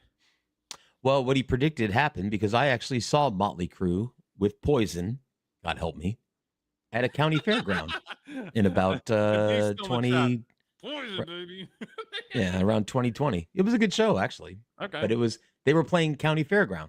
So he's right. That's what happened. But he was thinking that they were going to play stadiums. It's like, no, they were kind of old men yelling at clouds by that time. No, these types of bands like Rat, Poison, they're playing like casinos now, fairgrounds. Yeah, so it's That's kind of pretty a little much bit it. delusional for Tommy Lee. A little bit. A little out of touch, I would think. Yeah. kind of officially. But I don't understand the motivation to do this. Like bands do this all the time. It's like, why even declare? Who knows? Maybe he'll fucking want to do it again in Dak Shepard looks like he's blown out of his mind. 4 years, and maybe he won't. I know. Like he looks higher in hell. I don't know. We didn't. Who isn't want anymore? To be Yeah, no shit. one of those. We just Fucking we're like, annoying. we don't deserve to kind of fucking, fade out here. Like we deserve. Let's take this fucking thing out. They would have only been able to do that if they were with other bands like Poison, like Rat, like a super concert, and you guys just blow it out and call it quits after that. But yeah, him saying, "Well, we're playing fairgrounds and stuff," and it's like, yeah. See, to me, it shouldn't matter. Do you want to go out and play or not? If you should just enjoy playing. You shouldn't. Okay, we're playing smaller venues. I still want to play drums, so let's go do it. And not every band or every artist plays stadiums. No, but you got Bon Jovi, Paul McCartney, and the Stones in terms of old acts In that the can country still. acts, there's probably a half a dozen of them that play stadiums right now. Mhm. Like, not every country artist plays a stadium, and you have to be invited by the main person that is playing the stadium to be able to even play there. Yeah, maybe Metallica. I know Metallica and who Pantera did a concert last year, and they played the football stadium here in Washington. Yeah, it's few and far between. Yeah, at the top, and then bail. We don't. Then they should have did that at like 2000. If you guys were gonna blow it out before he left the band, then you would have been able to do it, but not 2016. They shouldn't. Well, my point, like I said, was they shouldn't be worried about where they're playing. If you want to go play music, go play music. It doesn't. So be in a dive bar and play it. Who cares? That's true. Wanted and like See, he can get away with playing those shoes right there. My feet are so damn big. I can't wear those type of shoes at all. I can't. When I saw them, ever do he was amazing. Oh, was He's he a really?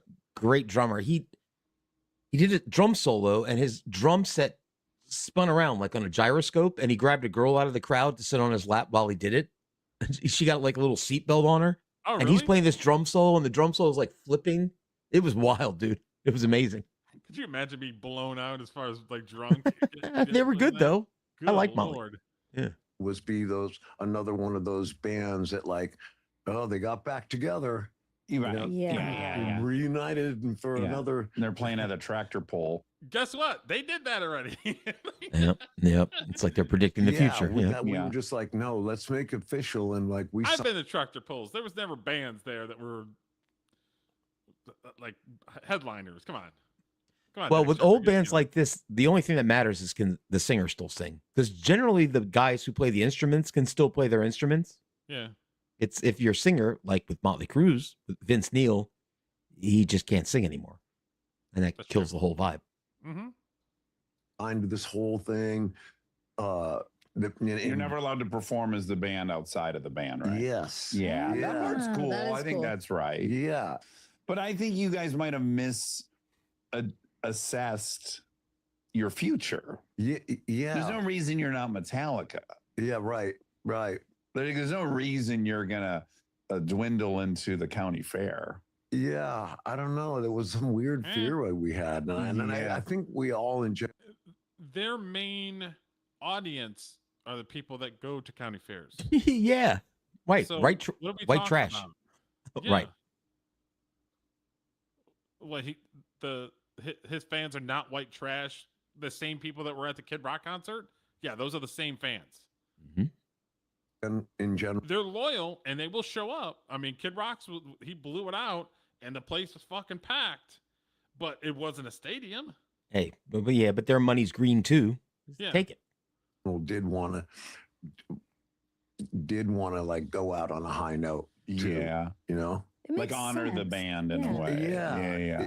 You don't want to overstay. You're welcome a little bit. Yes, thank you. Oh, I fuck get off. it. It's like ending Your a opinion show means after 4 nothing. seasons. You could keep doing it, Who's but it's this? like, no, it's done now. It's It's good. probably To, never even heard of fucking Motley Crue. No, I just listen.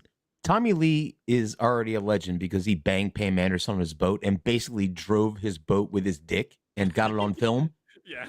So he's good. He's bulletproof. And every guy seen that damn sex tape and Yeah. didn't want to see his wiener. They wanted to see Pam Anderson, and then it's like, well, I mean, that's why he got her. you gotta give him credit. Give the dude credit. Like, Yep. I don't want to see this dude, but damn.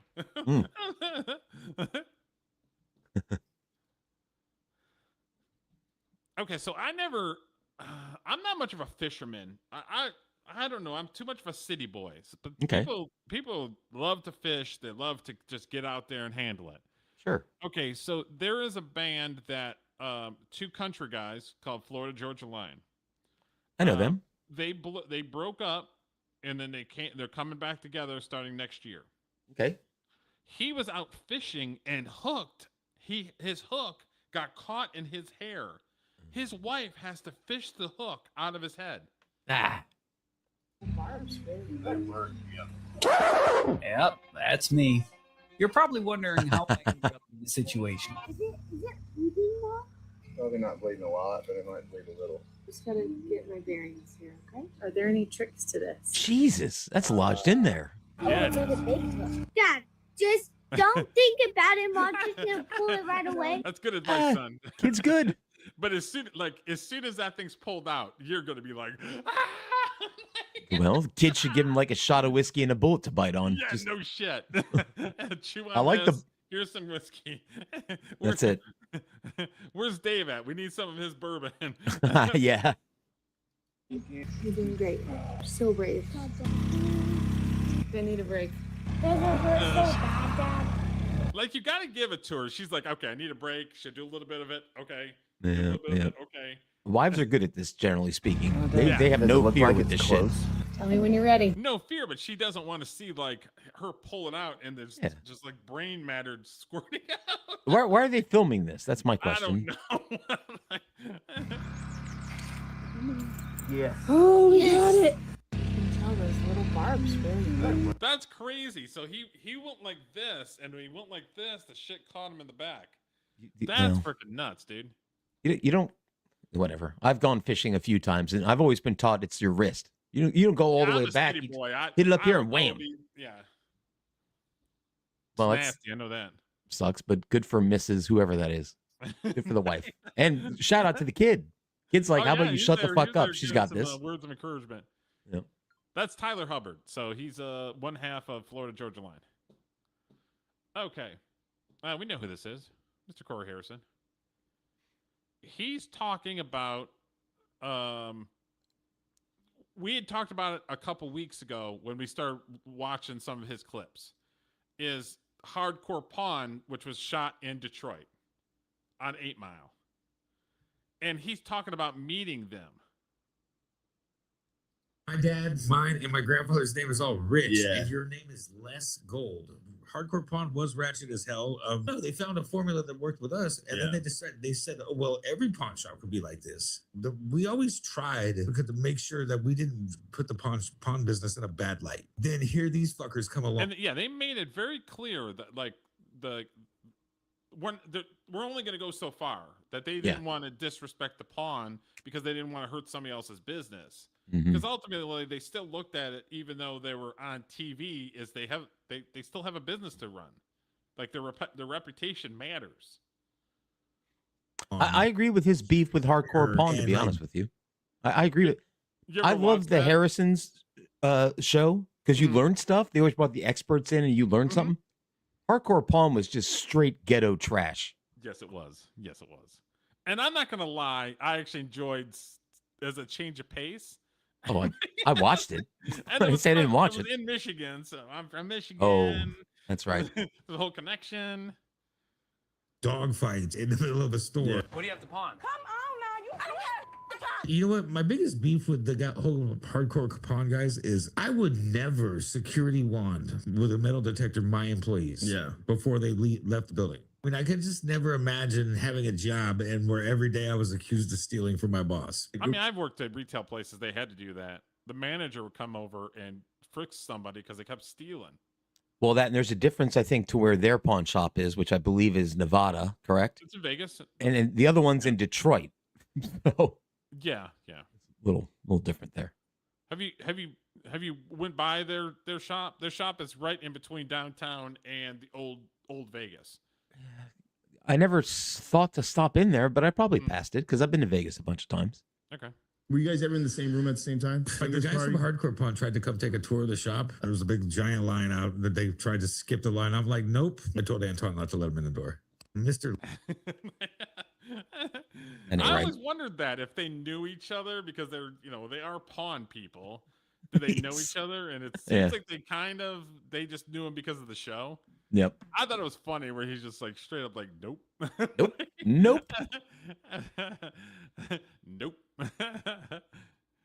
Okay, so there's gonna be multiple reasons why I do this, but we're gonna do it right now. Dum dum dum dum de doody dum dum dum dum dum dum de doody dum dum dum dum dum dum de doody dum. Wow wow wow wow. Okay, so yes, this guy is boxing and only has one arm. Okay. Like, I give him credit for doing it and not having limitations. But all they have to do is get on your right side and you're pretty much done, right? Yeah, I mean, you would think so. Be able to do. So unless this guy strictly does it, he's strictly doing it for a payday. Like, you never get the context out of it. So he's a dum-dum for getting in the ring thinking he's going to be able to do something with one arm. The promoters are dum-dums for putting this guy in risk. So, like, if I'm a promoter, I wouldn't want to take the risk with this guy, right? Shout out to his physique, though. Man's putting in the work. Yeah, his physique is insane. Yeah, it's one of those things. His body, but he only has one arm. This kind of goes back to what I said earlier. Like, I would like to be the goalie for the Boston Bruins. I mean, you can't be a boxer with one arm. Your arms are kind of important. They kind of are. But we'll see. The other guy got one arm?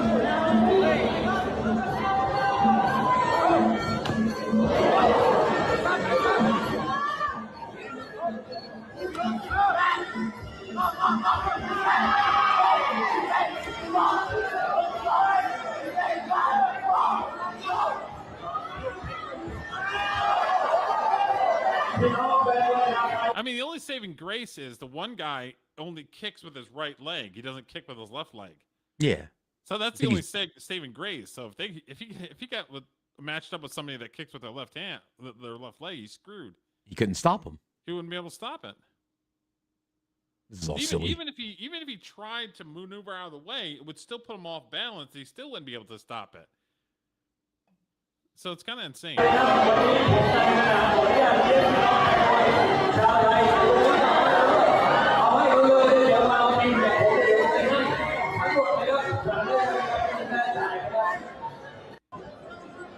And he probably wouldn't be able to use a fake anything, right? Because that would be considered illegal. Because somebody can't kick metal.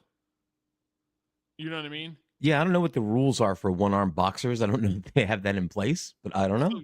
So that's why I did the dum-dum, because it's the promoter gets the dum-dum, the kickboxer gets the dum-dum for being for getting in there and not being able to protect yourself. So I don't get it, dude. I don't know. I'm not gonna. Well, yeah, I appreciate the effort. I will say that. Yeah. I'll be back in 30 seconds. But I'm I listening. appreciate the effort too, but yeah. Still makes it the dum-dum because still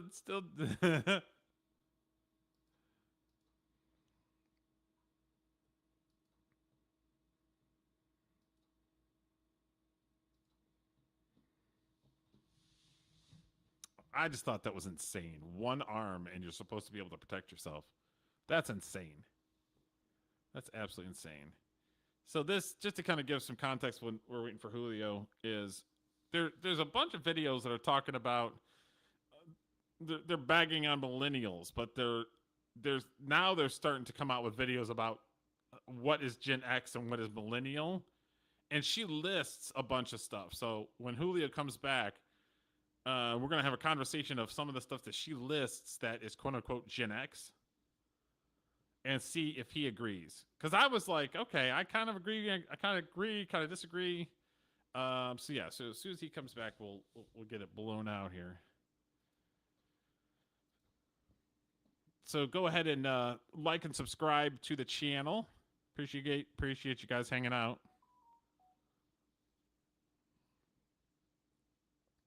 Appreciate it.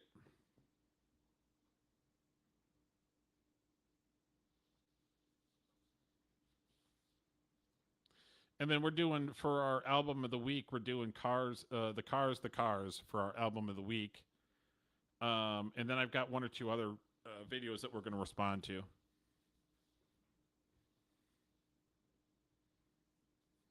So yeah, I like to try to keep, like, when we first started doing it, I think I grabbed too many videos. I think now we're on a nice little thing where I'll grab just enough to keep us around 2 hours-ish. Sometimes we'll go a little over, depending on what the topic is, but usually it's around 2 hours. Sometimes it's 3 if we're really in-depth into something, you know?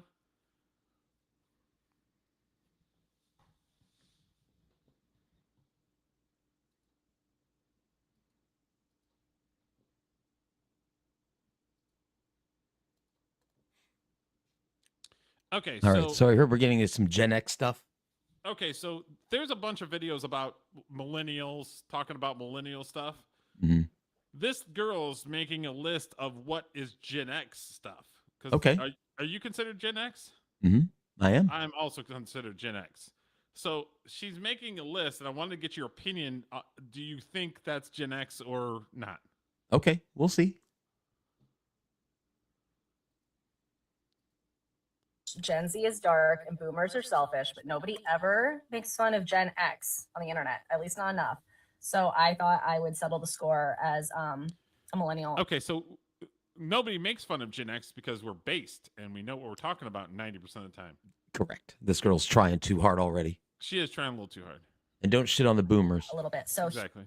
Here are some things that I feel like belong to people born between 1965 and 1980.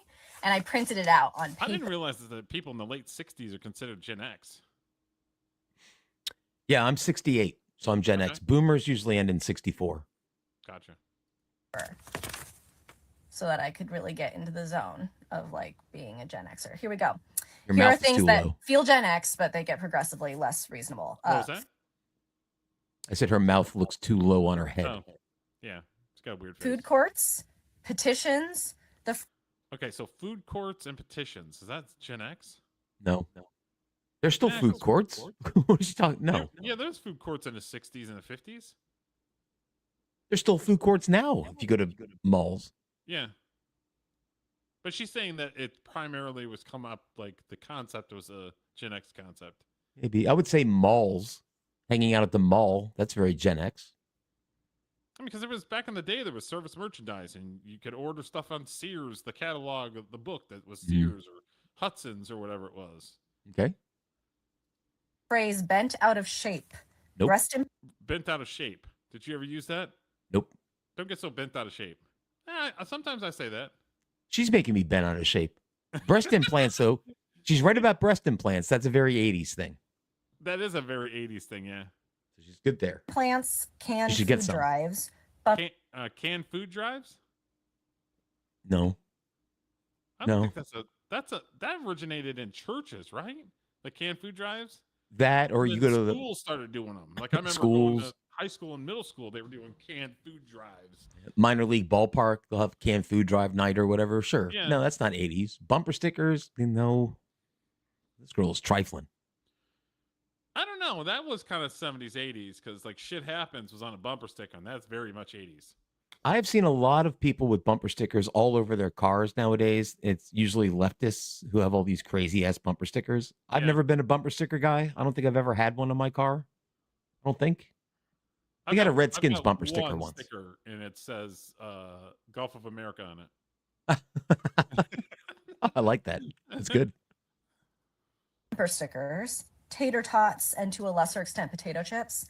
Tater tots and potato chips. That No. was very much 80s because I remember watching hockey games and baseball games when I was a little kid. And we'd either get like a bag of peanuts and be eating peanuts watching the game, or potato chips or something. Hmm. But people, well, okay, I don't think that's specific to our generation. Is my point. But okay, if that's what she wants You to eat think. potato chips when you were a little kid in the late 60s. 70s. I've ate potato chips 3 weeks ago. No, she's talking about originating in that. Okay, I got you. Yeah, not that they're doing it now, but it originated in Gen X. All right, then I'll give her tater tots. Okay. Printers, Q-tips, recycling. Printers? Yeah, maybe. I mean, Xerox copiers were around in the 60s and the 70s. Yeah, I don't know. I what I guess, mean? yeah, like personal printers. That kind of came around in the 90s, I think. Yeah. We never had a printer when I was growing up until the 90s when we were in high school. No, I had to take shit into work and print it there and bring it home. Yeah. Or my mom would have to take it to her job, or my dad Yeah. would have to take it to his job and put it in an envelope and then bring it home or something. Highlighters and staplers. Highlighters for sure was an 80s thing. Yes, I agree with that. Staplers? No, there was sling. There was cool looking staplers in the 50s and the 60s for sure. I know where you're going, Derek, and I'm trying to think of the brand name stapler. It was like I wanna say Sling Sling Blade, but some I think line. maybe Swing Line. Yeah. Yeah, that shit was like 50s. Ulta Beauty, body lotion in a Alta Beauty? That's not I don't an know what that 80s is. thing. That's a girl's foo-foo juice shit. Yeah, I wouldn't know that. Yeah, that's not 80s. That's not Gen X. Yeah. bottle with a pump and pink plastic. Okay, but anything with a pump? I mean, we Yeah. had remember the Reebok pumps where you had the little thing where. Oh, yeah, I remember that. Yeah. I remember Yeah. that, but I don't remember anything specifically with a pump. That's weird. Stick disposable razors. Disposable razors? I wasn't around earlier than the 80s and 70s. I don't know if there were disposable razors back then, but maybe. Well, because back then you'd have to go. The men would have to go to a place and have that shit fucking bladed, right? Yeah. So it didn't become a thing until the 70s or 80s where you could do it at home, right? That's a good point. I didn't think of that. Yeah. See, her problem is she just looked this shit up online and she's reading off a website. Yeah, I'm trying to look past that, but yes. All right, you're right. I wanted it to be a conversation piece. All right. The birth control pill bans. Birth control pills? That was in the 60s when the women's lib shit, right? Right, but it wouldn't have taken effect until Gen X was old enough to take the birth control pills, so I'm good with that. Right? Yeah. Saying the line, "What happened to you, man?" in a movie. What happened to you, man? I don't remember that. Nope. No. Reading a whole article. Reading a whole article? It's probably true. Yeah. That's an old man thing, right? I used to read the paper all the time every morning, like the Washington Post. Okay. I go to the sports section and I'd legit read the whole article. But yeah. So she's right. She's good there. She's right. Tilting everything in their Instagram story on its side. Volleyball. What? Instagram wasn't around back then, so I don't know what the fuck she's talking about. Right. Half iced tea and half lemon. Okay, so Arnold Palmer. I don't recall that being a thing until later, Yeah, like the aughts, the 2000s. because Arnold Palmer played until the 80s or the early 90s, right? So it was never really a thing because he had brought out a drink that was that called the Arnold Palmer. Yeah, I don't remember I iced tea. want to say that was late 90s. That was late 80s, early 90s. I agree. Talking on the phone but not in public. Talking on the phone but not in public. I do that. I get what don't she's like saying. Talking in front of everybody. Well, I used to, when I was, 15 or so, and I was trying to talk to a girl on the phone, after school. Oh yeah, you don't want to. I would go out to the front room, right. I'd pull the phone out of the front room, go back to my room, plug it in the jack, and then I'd talk to my girl in private in my room until my mom yelled at me because she needed the phone. Oh, okay. Sanitizer, bringing a guitar to a bonfire. Okay.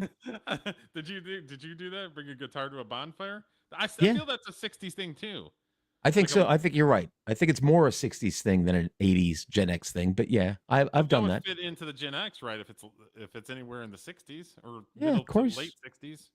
Bonfire, have a few drinks, trying to pick up girls. Some girls like guitar players, so you get your guitar and start strumming. Posters, ordering fish at a restaurant. Posters? Posters have been around forever. Yeah. Way before the 60s. Mm-hmm. I mean, people would have pictures James Dean and the Beatles. The Beatles. Girls always had posters on the wall. That was before the 60s, so she's wrong on that one. Helium balloons. The rumor that Barack Obama and Jennifer Aniston are hooking up. What? That's made up. I don't know what the frick she's talking about. Yeah. Nobody gives a shit for, and Gen Xers don't give a shit about that. No. Styrofoam. That's true. I agree with that. Yeah. A lot of styrofoam cups when I was young. Yeah. Now it's red Solo cups. cups. They fucking leak. Yeah. Yep. Metal orthodontic braces. That's true. I had those. Braces was definitely an 80s thing. Mm-hmm. In lakes. Yellow and green kitchen sponges, where the one side is like abrasive. Girl, I got some of them in my kitchen right now. I've got some too. I don't know if that was an 80s thing though, or like a Gen X thing. No, I don't think so. I don't think so either. Also cinder block in general. Cinder blocks are no, that's like cinder blocks have been around a lot longer than the late 60s, early 70s. Her list is something. Yogurt, driving with yogurt. You okay? Sort of, because I remember people got a little more health conscious in the 80s. So Yo Play came out in the 80s. And that was sort of, well, but it was like, there were lots of workout videos, Jane Fonda Yeah. workout videos and stuff, and everybody was trying to be healthier. So yeah, that's fair. With the windows down, gas Yep, stations. still do that. get- I still do that too. I jam with the windows done all the time. I do it because my air conditioning doesn't work. Thank you. Millennials. Okay. So Well, I gave her like a 70% because there's a couple things that she listed off. It's like, no, it wasn't. she has a crooked view of her elders, just like I would have a crooked view of somebody who grew up in the 50s. Probably. Because the A for effort. Well, but her effort Yeah, was I looking saw it this up and I on. was like, well, let me get a conversation piece. Mhm. We're both Gen Xers, so. If you ask me one thing a Gen Xer would that I think of as a Gen Xer, it's malls. That's what I always think of. Going to the mall. Going That was to the mall center. a Gen X thing. Oh, Yep. yeah. That's where you go meet the girls at. Yeah. That's right. Or hanging out in front of a beer store and hoping you would find somebody that was of age to buy you some beer. Okay, so this one right here is kind of a conversation piece that we can talk about that's a little bit not related to music or movies, but kind of. Okay. Is a very Gen X thing is collecting baseball cards and yeah. all kinds of memorabilia and stuff. That's a very Gen X thing. I used to. And the scalpers are just getting out of hand. So this guy made a video about the scalpers when it comes to everything. So I was like, this is actually something we could talk about. All right. Definitely one of the corniest things going on the internet right now. If you don't know by now, scalpers are pretty much people who just mass buy items and just resell them. And they would just get their hands on majority of the stock, so nobody else was able to buy it at the regular price. So I guess people, if they wanted the item, they'd be forced to go to them and they get a crazy margin off it. If you really think about it, it's pretty lame. But one of the main things that gets scalped that I've even talked about before is Pokemon cards. Got people fighting tooth. Concert tickets. Concert tickets is the big one for me. Sure. It's like, God, would you stop doing that? Because you're doing nothing but driving the damn price up. The nail on So the I understand he's talking about Pokemon because it can relate to a younger generation or something, but fucking concert tickets would irritate the shit out of me. kind of like shove each other for packs. I'm good, bro. Costco Pokemon card fights.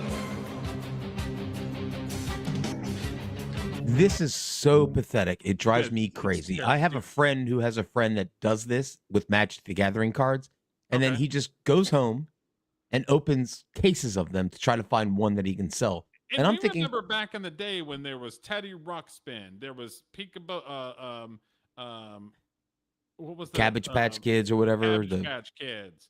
Then there was the Elmo doll, Tickle Me Elmo, and then like I don't understand why people have to get the thing, and then they sit there and fight about the thing. It's a dignity thing with me. A grown-ass man going into a shop and running after a Pokemon card case is pathetic. There's not one kid in there. They're all No. adult freaking weirdos. No.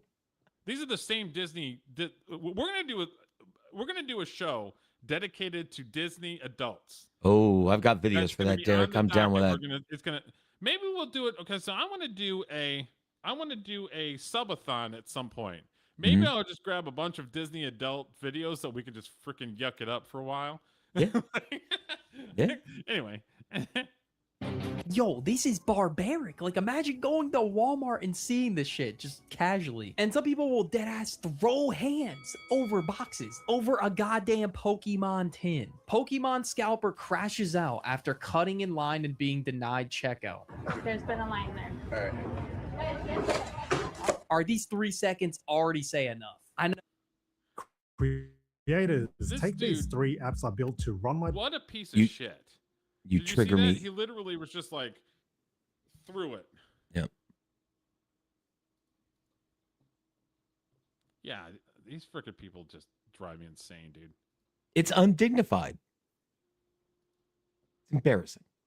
Crash out, quote unquote. He's not screaming at the top of his lungs. But I mean, the crash out's bro. Like, yo, you are a grown ass man. That's what I'm a saying. spoiled kid. Like, why do we have grown dudes in public acting like absolute babies? I guarantee you there were actual children in that line that acted more mature than this guy. I mean, let that sink in. in the middle of Target on a tantrum. Dude's in his like mid-30s, late 30s. Shit sad. And then Buddy just started playing Ultimate Frisbee out of nowhere. I don't know. He could have hit somebody in the head with that thing for all I know. Pokemon scalpers set up shop right outside of Target. This has to be some of the most insane scalping I've ever seen in my life. So I'm at Target in the card section. Obviously, there is no Pokemon. It's all taken up. But yo, this shit would be so depressing to look at. Like, I know my days of collecting Reshiram EX tins and Kyogre EX tins, I would be sad, man. Like, the amount of funds I would have to save up is crazy because of these goddamn scalpers, hypothetically. Now, I'm sure scalping existed when I was 7 years old, but it was not this big of a problem. if we take 5 steps outside. No, there'd be like me. I was a huge sports card kid.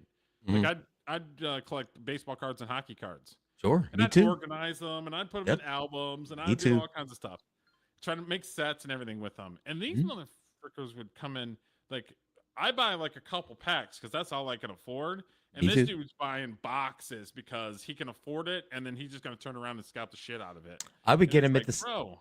I would get him at the 7-Eleven. There was Topps, Dunross, and Fleer were the 3 baseball card companies. And I would get, you know, a pack of each, but you're right, I couldn't afford to get a case of them. Yeah. We get here and look at these prices. They really have a whole ass store outside of Target. They bought the store damn near. That's probably all the stock Target had right there. They really just opened up a brand new business. Could you imagine that, buying all their stock and then just standing outside the front door trying to sell Pokemon cards to people walking in the door, dude? I don't know how you can look yourself in the mirror. That takes a lot of freaking balls and just scumbag.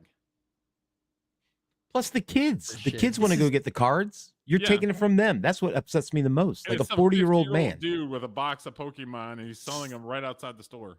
So sad. Genuinely sad. And the Eevee box is going for $160. I don't know if that's like insane. I don't really like keep an eye on that stuff. But if I had to have that much motion when I was 7 years old, bro, yeah, forget it, man. I would have never collected Pokemon cards in the first place. But Pokemon cards aren't the only item being scalped in 2026. Damn near everything is being scalped. Even AP swatches? I don't even know what this is, bro. Like, you know, the rabbit holding the clock? That's what this shit reminds me of. Now, when I looked up AP swatch online, $786 on StockX. It looks like a piece of plastic that somebody just pulled out of the back room. What the hell? It's for the green one. $786 for that. Personally, for me, that's a $5 purchase. But it's AP. Everybody wants it's a $5 purchase. Right. He ain't wrong. He ain't wrong. Ice. So they want it. And just like every other item that has any demand, scalpers just lose their mind over them. And same deal. They waited in line at the stores probably like 2, 3 a.m. They bought them and they're now reselling them. $2,000 on eBay. $2,000. $895 for each swatch. To each their own, I guess. But bro, who is genuinely buying this for $895? It's like 1 or 2 guys there with a whole bag of swatches. Like, here's the thing: is if somebody knows what it is, chances are when your back is turned, they're stealing it from you. That's a good point. I didn't think of that. You're right. What's the point of spending $2,000 on something when somebody's literally, as soon as your back is turned, they're gonna steal that shit from you? That's true. I can count on one hand the number of times I've stood in line for more than 30 minutes for something. Yeah. It would be Rush tickets, Scorpions tickets, and I wanted to get a Wii for my kids. Okay. So I got up at a Target at like 6 a.m, and I knew a guy in the Target. So I said, Jared, put one in the corner for me. So I had a hookup, but I got up and stood in line to get that. But I couldn't imagine standing in line to buy this. It's just ridiculous. It's like, grow up. Yeah. Is kind of my reaction to this. I don't know how they got 20 pieces, but they have 20 pieces there and they're selling it for around 2 to 3K. I heard people are actually trying to go on carousel, trying to hire people to come and queue for them. I don't think many of them are here for the watch itself. I think it's just for the resale value. Yeah, they really sold that shit out. And I guess some of them are going for 2, 3K. You could just see the pure disappointment in these guys' faces, realizing that these bum-ass scalpers just ran off with like hundreds of these, just ready to sell them for 10x the price. I like his Dudes will video. really just scalp anything. Like, honestly, the store's got to put a limit on how many people can. I like his voice because it's very like enthusiastic. Yeah. These bum ass people. Yep. buy. If there was a limit, this probably wouldn't be happening. I wouldn't be seeing. What? This is what triggers me the most about these streams, Derek, is these ads. Yeah, yeah.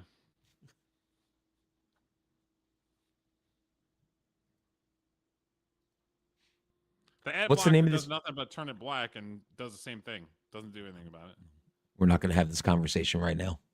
$9 grand, $11 grand for like a whole bundle of them. I don't know if that's like the genuine price or if scalpers have just driven up the price that much. And of course, it's AP.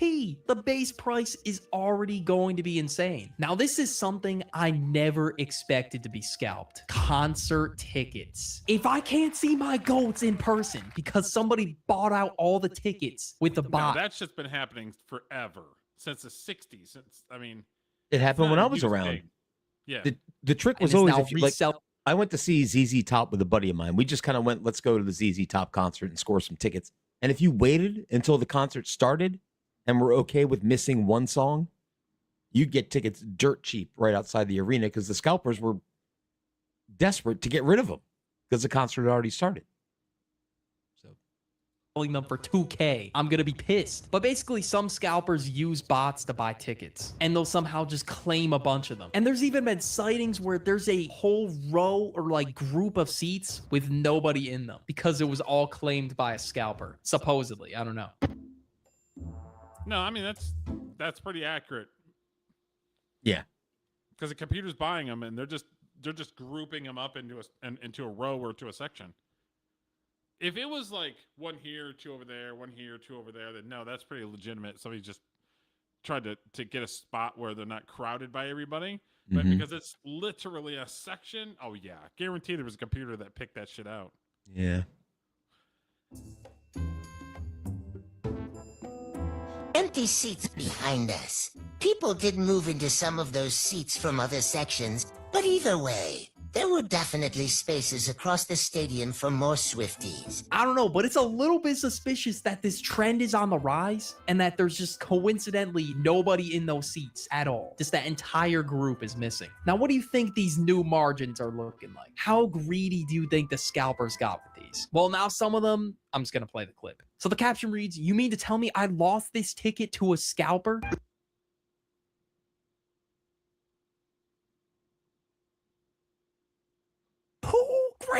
$2 grand. What the fuck? $2,000. That is a fresh PC right there. High quality PC for some concert tickets because some bum wanted to scalp it. I mean, that seat isn't cheap to be fair to begin with, but it could have been 1K instead of 2K. That price difference is crazy though. I'm not really sure what that seat would originally go for, but it's definitely not too. I've seen it a few times getting concert tickets, and the seat that I got was $150.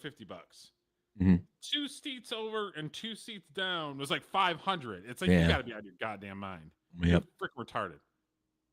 It wasn't like it was up front row. No, it was literally like a section over and maybe down, and it's just like, bro.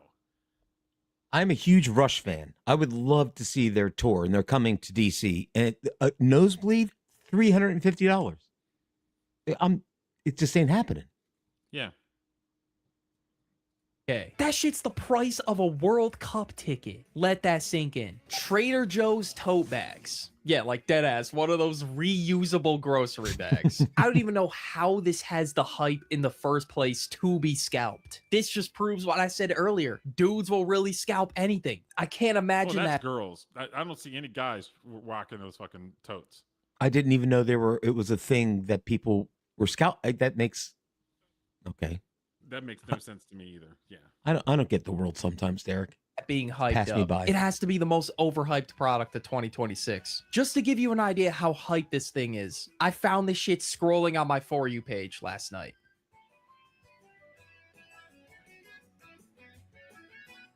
This for a tote bag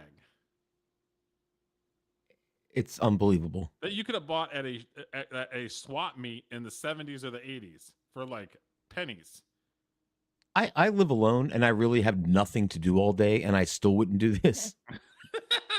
You'd rather watch paint dry on a fucking wall. Is what I you're would. supposed to say, right? line went on forever. There's no way. I refuse to believe it. It's all over this grocery tote bag. How is this even scalped in the first place? But yeah, we got dudes on here posting like this. You become a TJ scalper because sneakers are dead.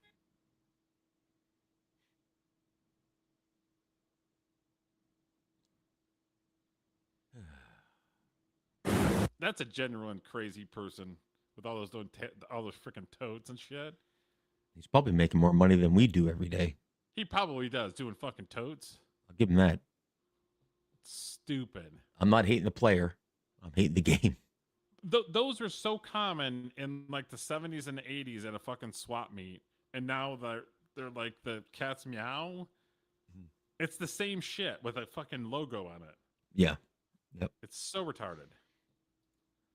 Proof that they actually exist, bro. People actually scalp these things, and people actually want these things. A double whammy of shit. Yo, apparently this guy has like 100K in his hand, because on eBay some of them are 15 grand, a set of 4. How are they going for that much? Here's another Here's the thing, though. Here's the misconception about eBay, because I've done some eBay here and there throughout the years.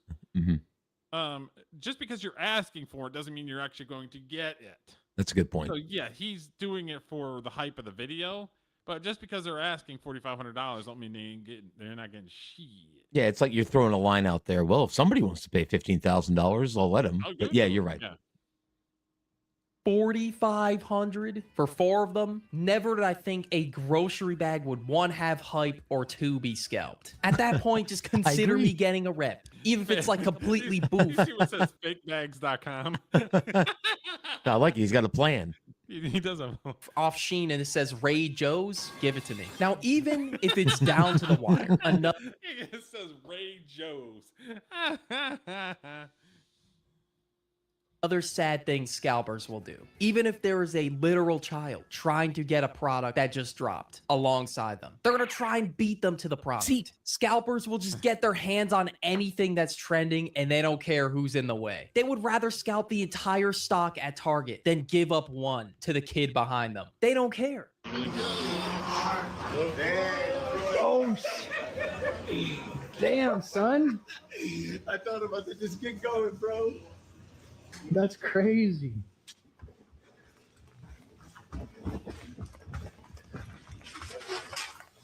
You know how they card you when you buy liquor in stores? Yeah. They should card you when you buy Pokemon cards. And if you're over a certain age, you shouldn't be able to buy them. Age discriminate against somebody? Yeah, just say, okay, give me your ID. Oh, you're over 21. Limit Sorry. them to, like, you can only buy 2 of them or 1 of them or something. Yeah. Yeah, it's just sad.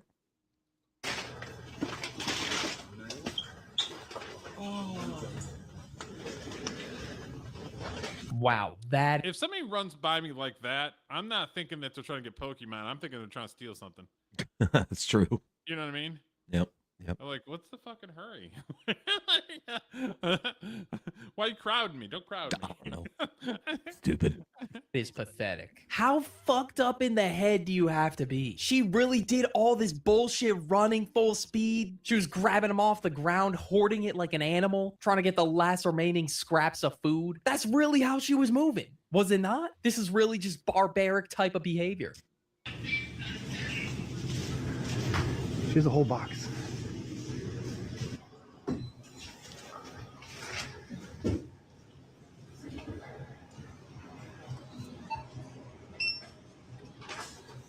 That dude's wearing a black hoodie and the shit's up. I'm thinking you're stealing something if you're all fucking bundled up like that. I'm sorry. Yep.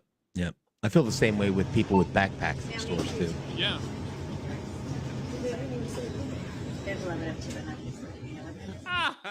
Shut down.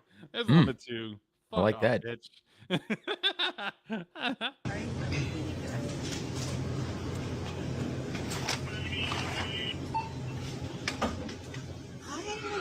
I know, maybe I could have bought it. Yep, that works. Perfect. Thank you so much. Hit it? What the hell is that thing? Looks like a Rubik's Cube, like on steroids or something. Who knows? I'm actually right there. And you know what she's going to do? Go to the car and then come right back in and buy 2 more. Guaranteed. Crazy.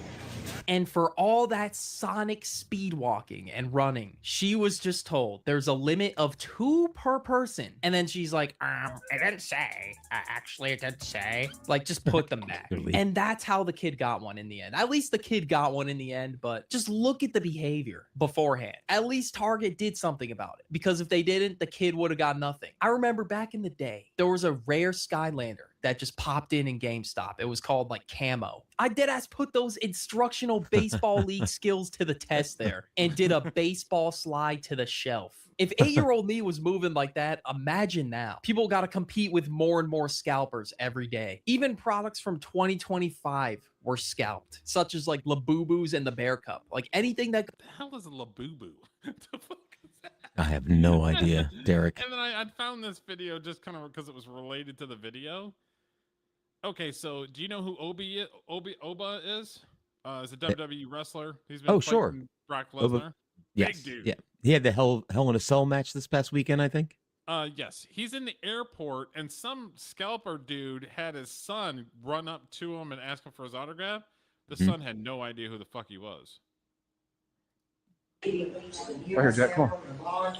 Ask him, will you please sign my card? Just to get a card signed so he could sell it.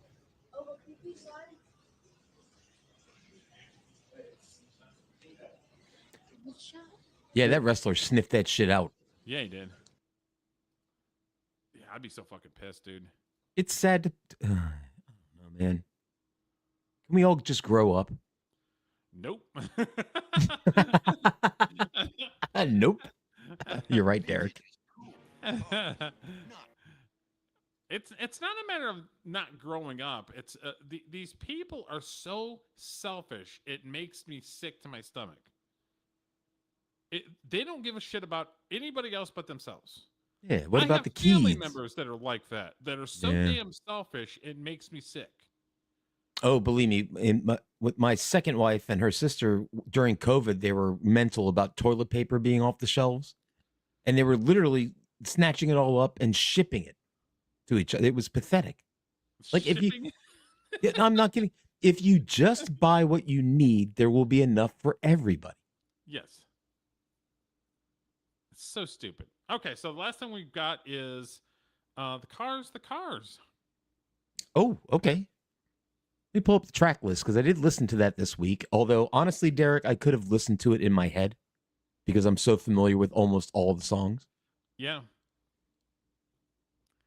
So we're going to talk about the Cars debut album. Derek, I'm sure you have some info on that before we...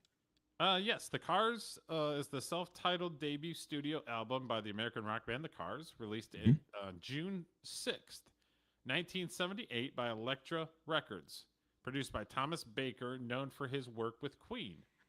It was recorded in February of 1978 on an Air studio in London.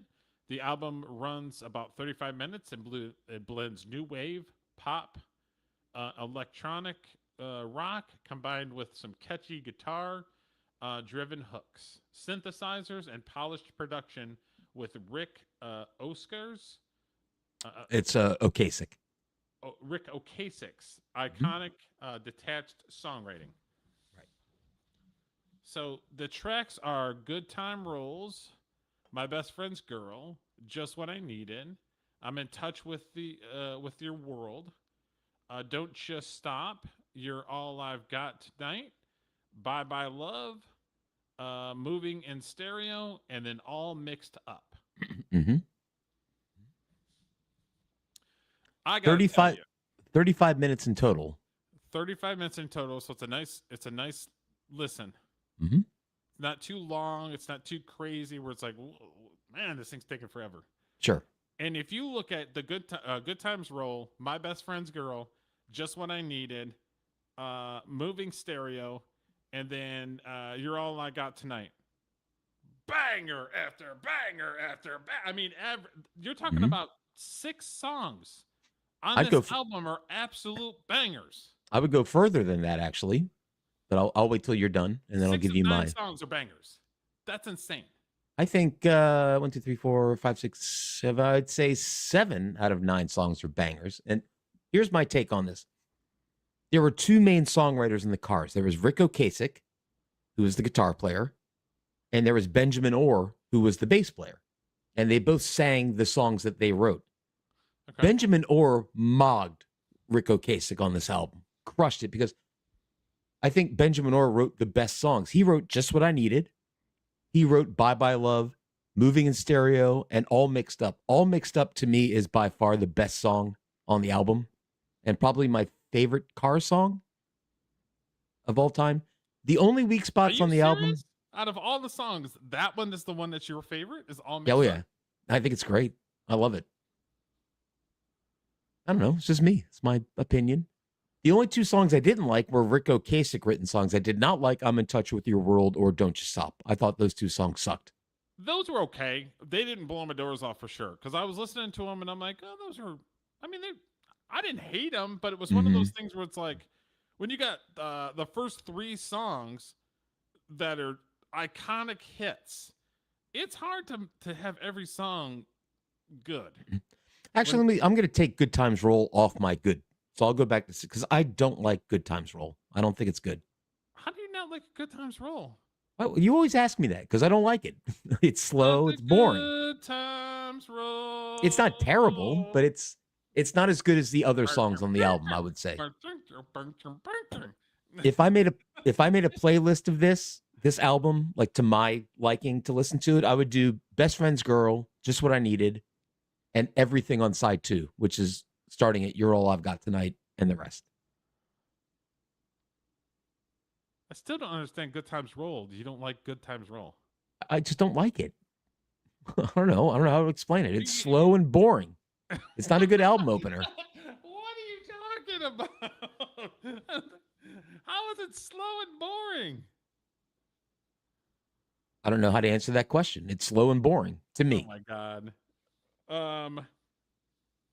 Yeah, I liked 1, 2, 3, 6, and then Moving Stereo has an iconic melody where when it first starts, it's like, okay. And then as soon as they start playing the background melody, it's like, oh yeah. It's the bass. The bass is the secret song of that secret sauce in that song. And it also made me think of Fast Times at Ridgemont High. Yes, because that was one of the main songs in the movie, right? Fast Times. That was when Phoebe Cates was getting naked on the diving board. Okay. I think that was the song that was playing. And Moving in Stereo and All Mixed Up are together. It's like one. It's technically 2 songs, but they link up. There's no break between them. One goes right into the other, which is cool. Oh, I didn't know that because I have a thing where I can hit it and it goes to the next song because I've listened to it on YouTube. Okay, what's your score? I'm gonna dock it a point because I'm not a huge fan of the Cars, but I would say 7.5 out of 10. I think it's about right. Yeah, you're docking it because this is a great freaking album. You're docking it because you're not a huge fan of the Cars? It would be like if you asked me to rate a Bob Dylan album. I don't generally like Bob Dylan. Well, I understand it, but I'm just saying rate this album as it stands. 7.5 out of 10. Good Times Roll sucks. I'm in Touch with Your World sucks. And Don't You Stop sucks. That leaves me 6 out of 9. I love All Mixed Up. And the Cars are okay. So that's where I land. 7 out of 5 out of 10 is good. For you, that apparently is good. Well, I would never listen to I would listen to All Mixed Up. I'm giving it a Maybe. 9 out of 10. Wow. Okay. I absolutely love this album. There was 1 or 2 songs that I didn't hate, but they weren't memorable. But it was such a good listen. And All right. like 5 or 6 out of the songs, I'm just jamming to as I'm like prepping for the show, and I'm just like, heck yeah. There are a lot of hits on this album. It's one after the other. You're right about that. I'll give it that. But just because it has a lot of hits doesn't mean. I mean, what other album that you know of that outside of the Cars has the first 3 songs are hits? Well, the first song, in my opinion, isn't good. And I don't really care about how many That's hits. still a radio hit. Good Times Roll is a fantastic song that was a radio hit. But you're an indie filmmaker, Derek. You should get. I don't give a shit if the song's popular. It doesn't mean it's good. There's a lot of stuff out there that's popular that sucks. I'm talking about what I would listen to in my home or in my car by myself. And I like the songs, but this would not be in my rotation, generally speaking, in my car. Wow, I can only imagine what 10 out of 10 looks like. The White Album. You can't compare other albums with that. I'm just saying, is this album outside of their other albums, because their other albums might have been shitty, I don't know. Actually, Candio is a good album too. Candio's got some great tracks on it. Yeah, I that's a like 9 out of it 10 for fine. me. If it was on the radio, if somebody was playing whatever, Bye Bye Love, I wouldn't turn it off. It's a good song. But Yeah, I'm not going to put it on the 1, same 2, 3, shelf as Beatles, 6, Led Zeppelin. and Yes. 8 are absolutely amazing. And there's not very many songs. I mean, maybe the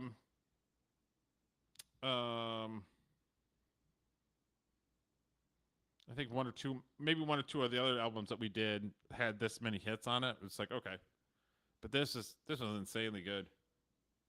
All right. So yeah, we're far apart on this one. Not really. We both like it. You gave it a 7. A 7.5. I gave it a 9. That's good. That's far apart. All right. Well, that's why we do this, because we disagree sometimes. I just it just blows my mind that you say that Good Times Roll sucks. You know what blows my mind, Derek? I gave you Songs in the Key of Life by Stevie Wonder, one of the most critically acclaimed albums of all time. You listened to 3 songs on it, and you said it all sounds the same. And I'm like, it did that's sound it. the same. Opinion fucking discarded. No, it does not sound all the same. You can't keep bringing up the old history. This is a great album.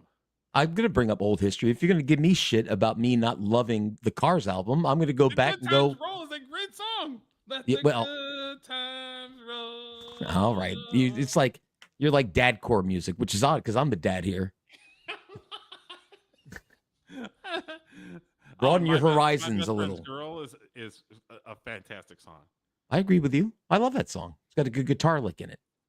I dig it. Yeah, I really enjoyed that album. I did. So, yeah. Oh my god.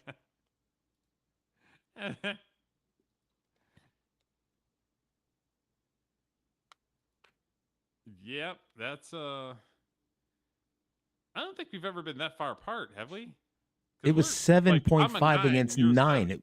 It was not that far apart. That's kind of far apart though. We both liked the album. I just don't put it as high up as you do. I've listened to a lot of music, and there are a million other albums I would rather listen to than that one. But it was good. Outside of the Beatles, name one that you will listen to. Like, I mean, I can name every single one that's sitting over there. I don't have a Cars album there. Led Zeppelin, yes. Genesis, Flower King, Spock's Beard, Glass Hammer, a million. Crowded House, Matthew Sweet. I can go on and on. I'm a music guy, Derek. Named, I could give a shit about Matthew Sweet. I don't give a shit about Matthew. Well, but I'm the music guy, Derek. You should listen to me. I don't question your view on how to make movies, right? You should trust my judgment. Broaden your horizons a little. I don't know.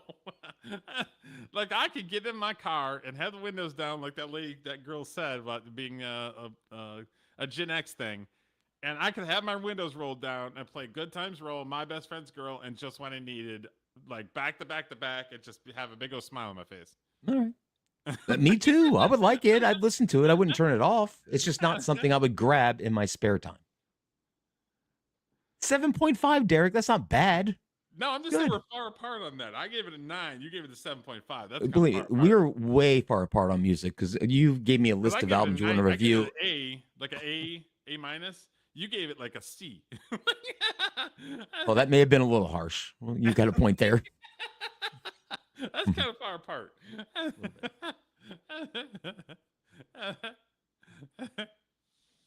So yeah, that's it. I got nothing else. All right. I will see you next Tuesday. Yes. Unless we do a pop-up. I'm going to hang out with my aunt this weekend, so there's not going to be any pop-ups this weekend. Yeah, I'm in Nashville this weekend, so I can't do anything. Oh, but that's right. Okay. Dude, you could just text me whenever. If I'm around and I feel like it, I'll hop on. Sure. Okay. Sweet. All right, man. Cool. Later, man. All right, later. Bye.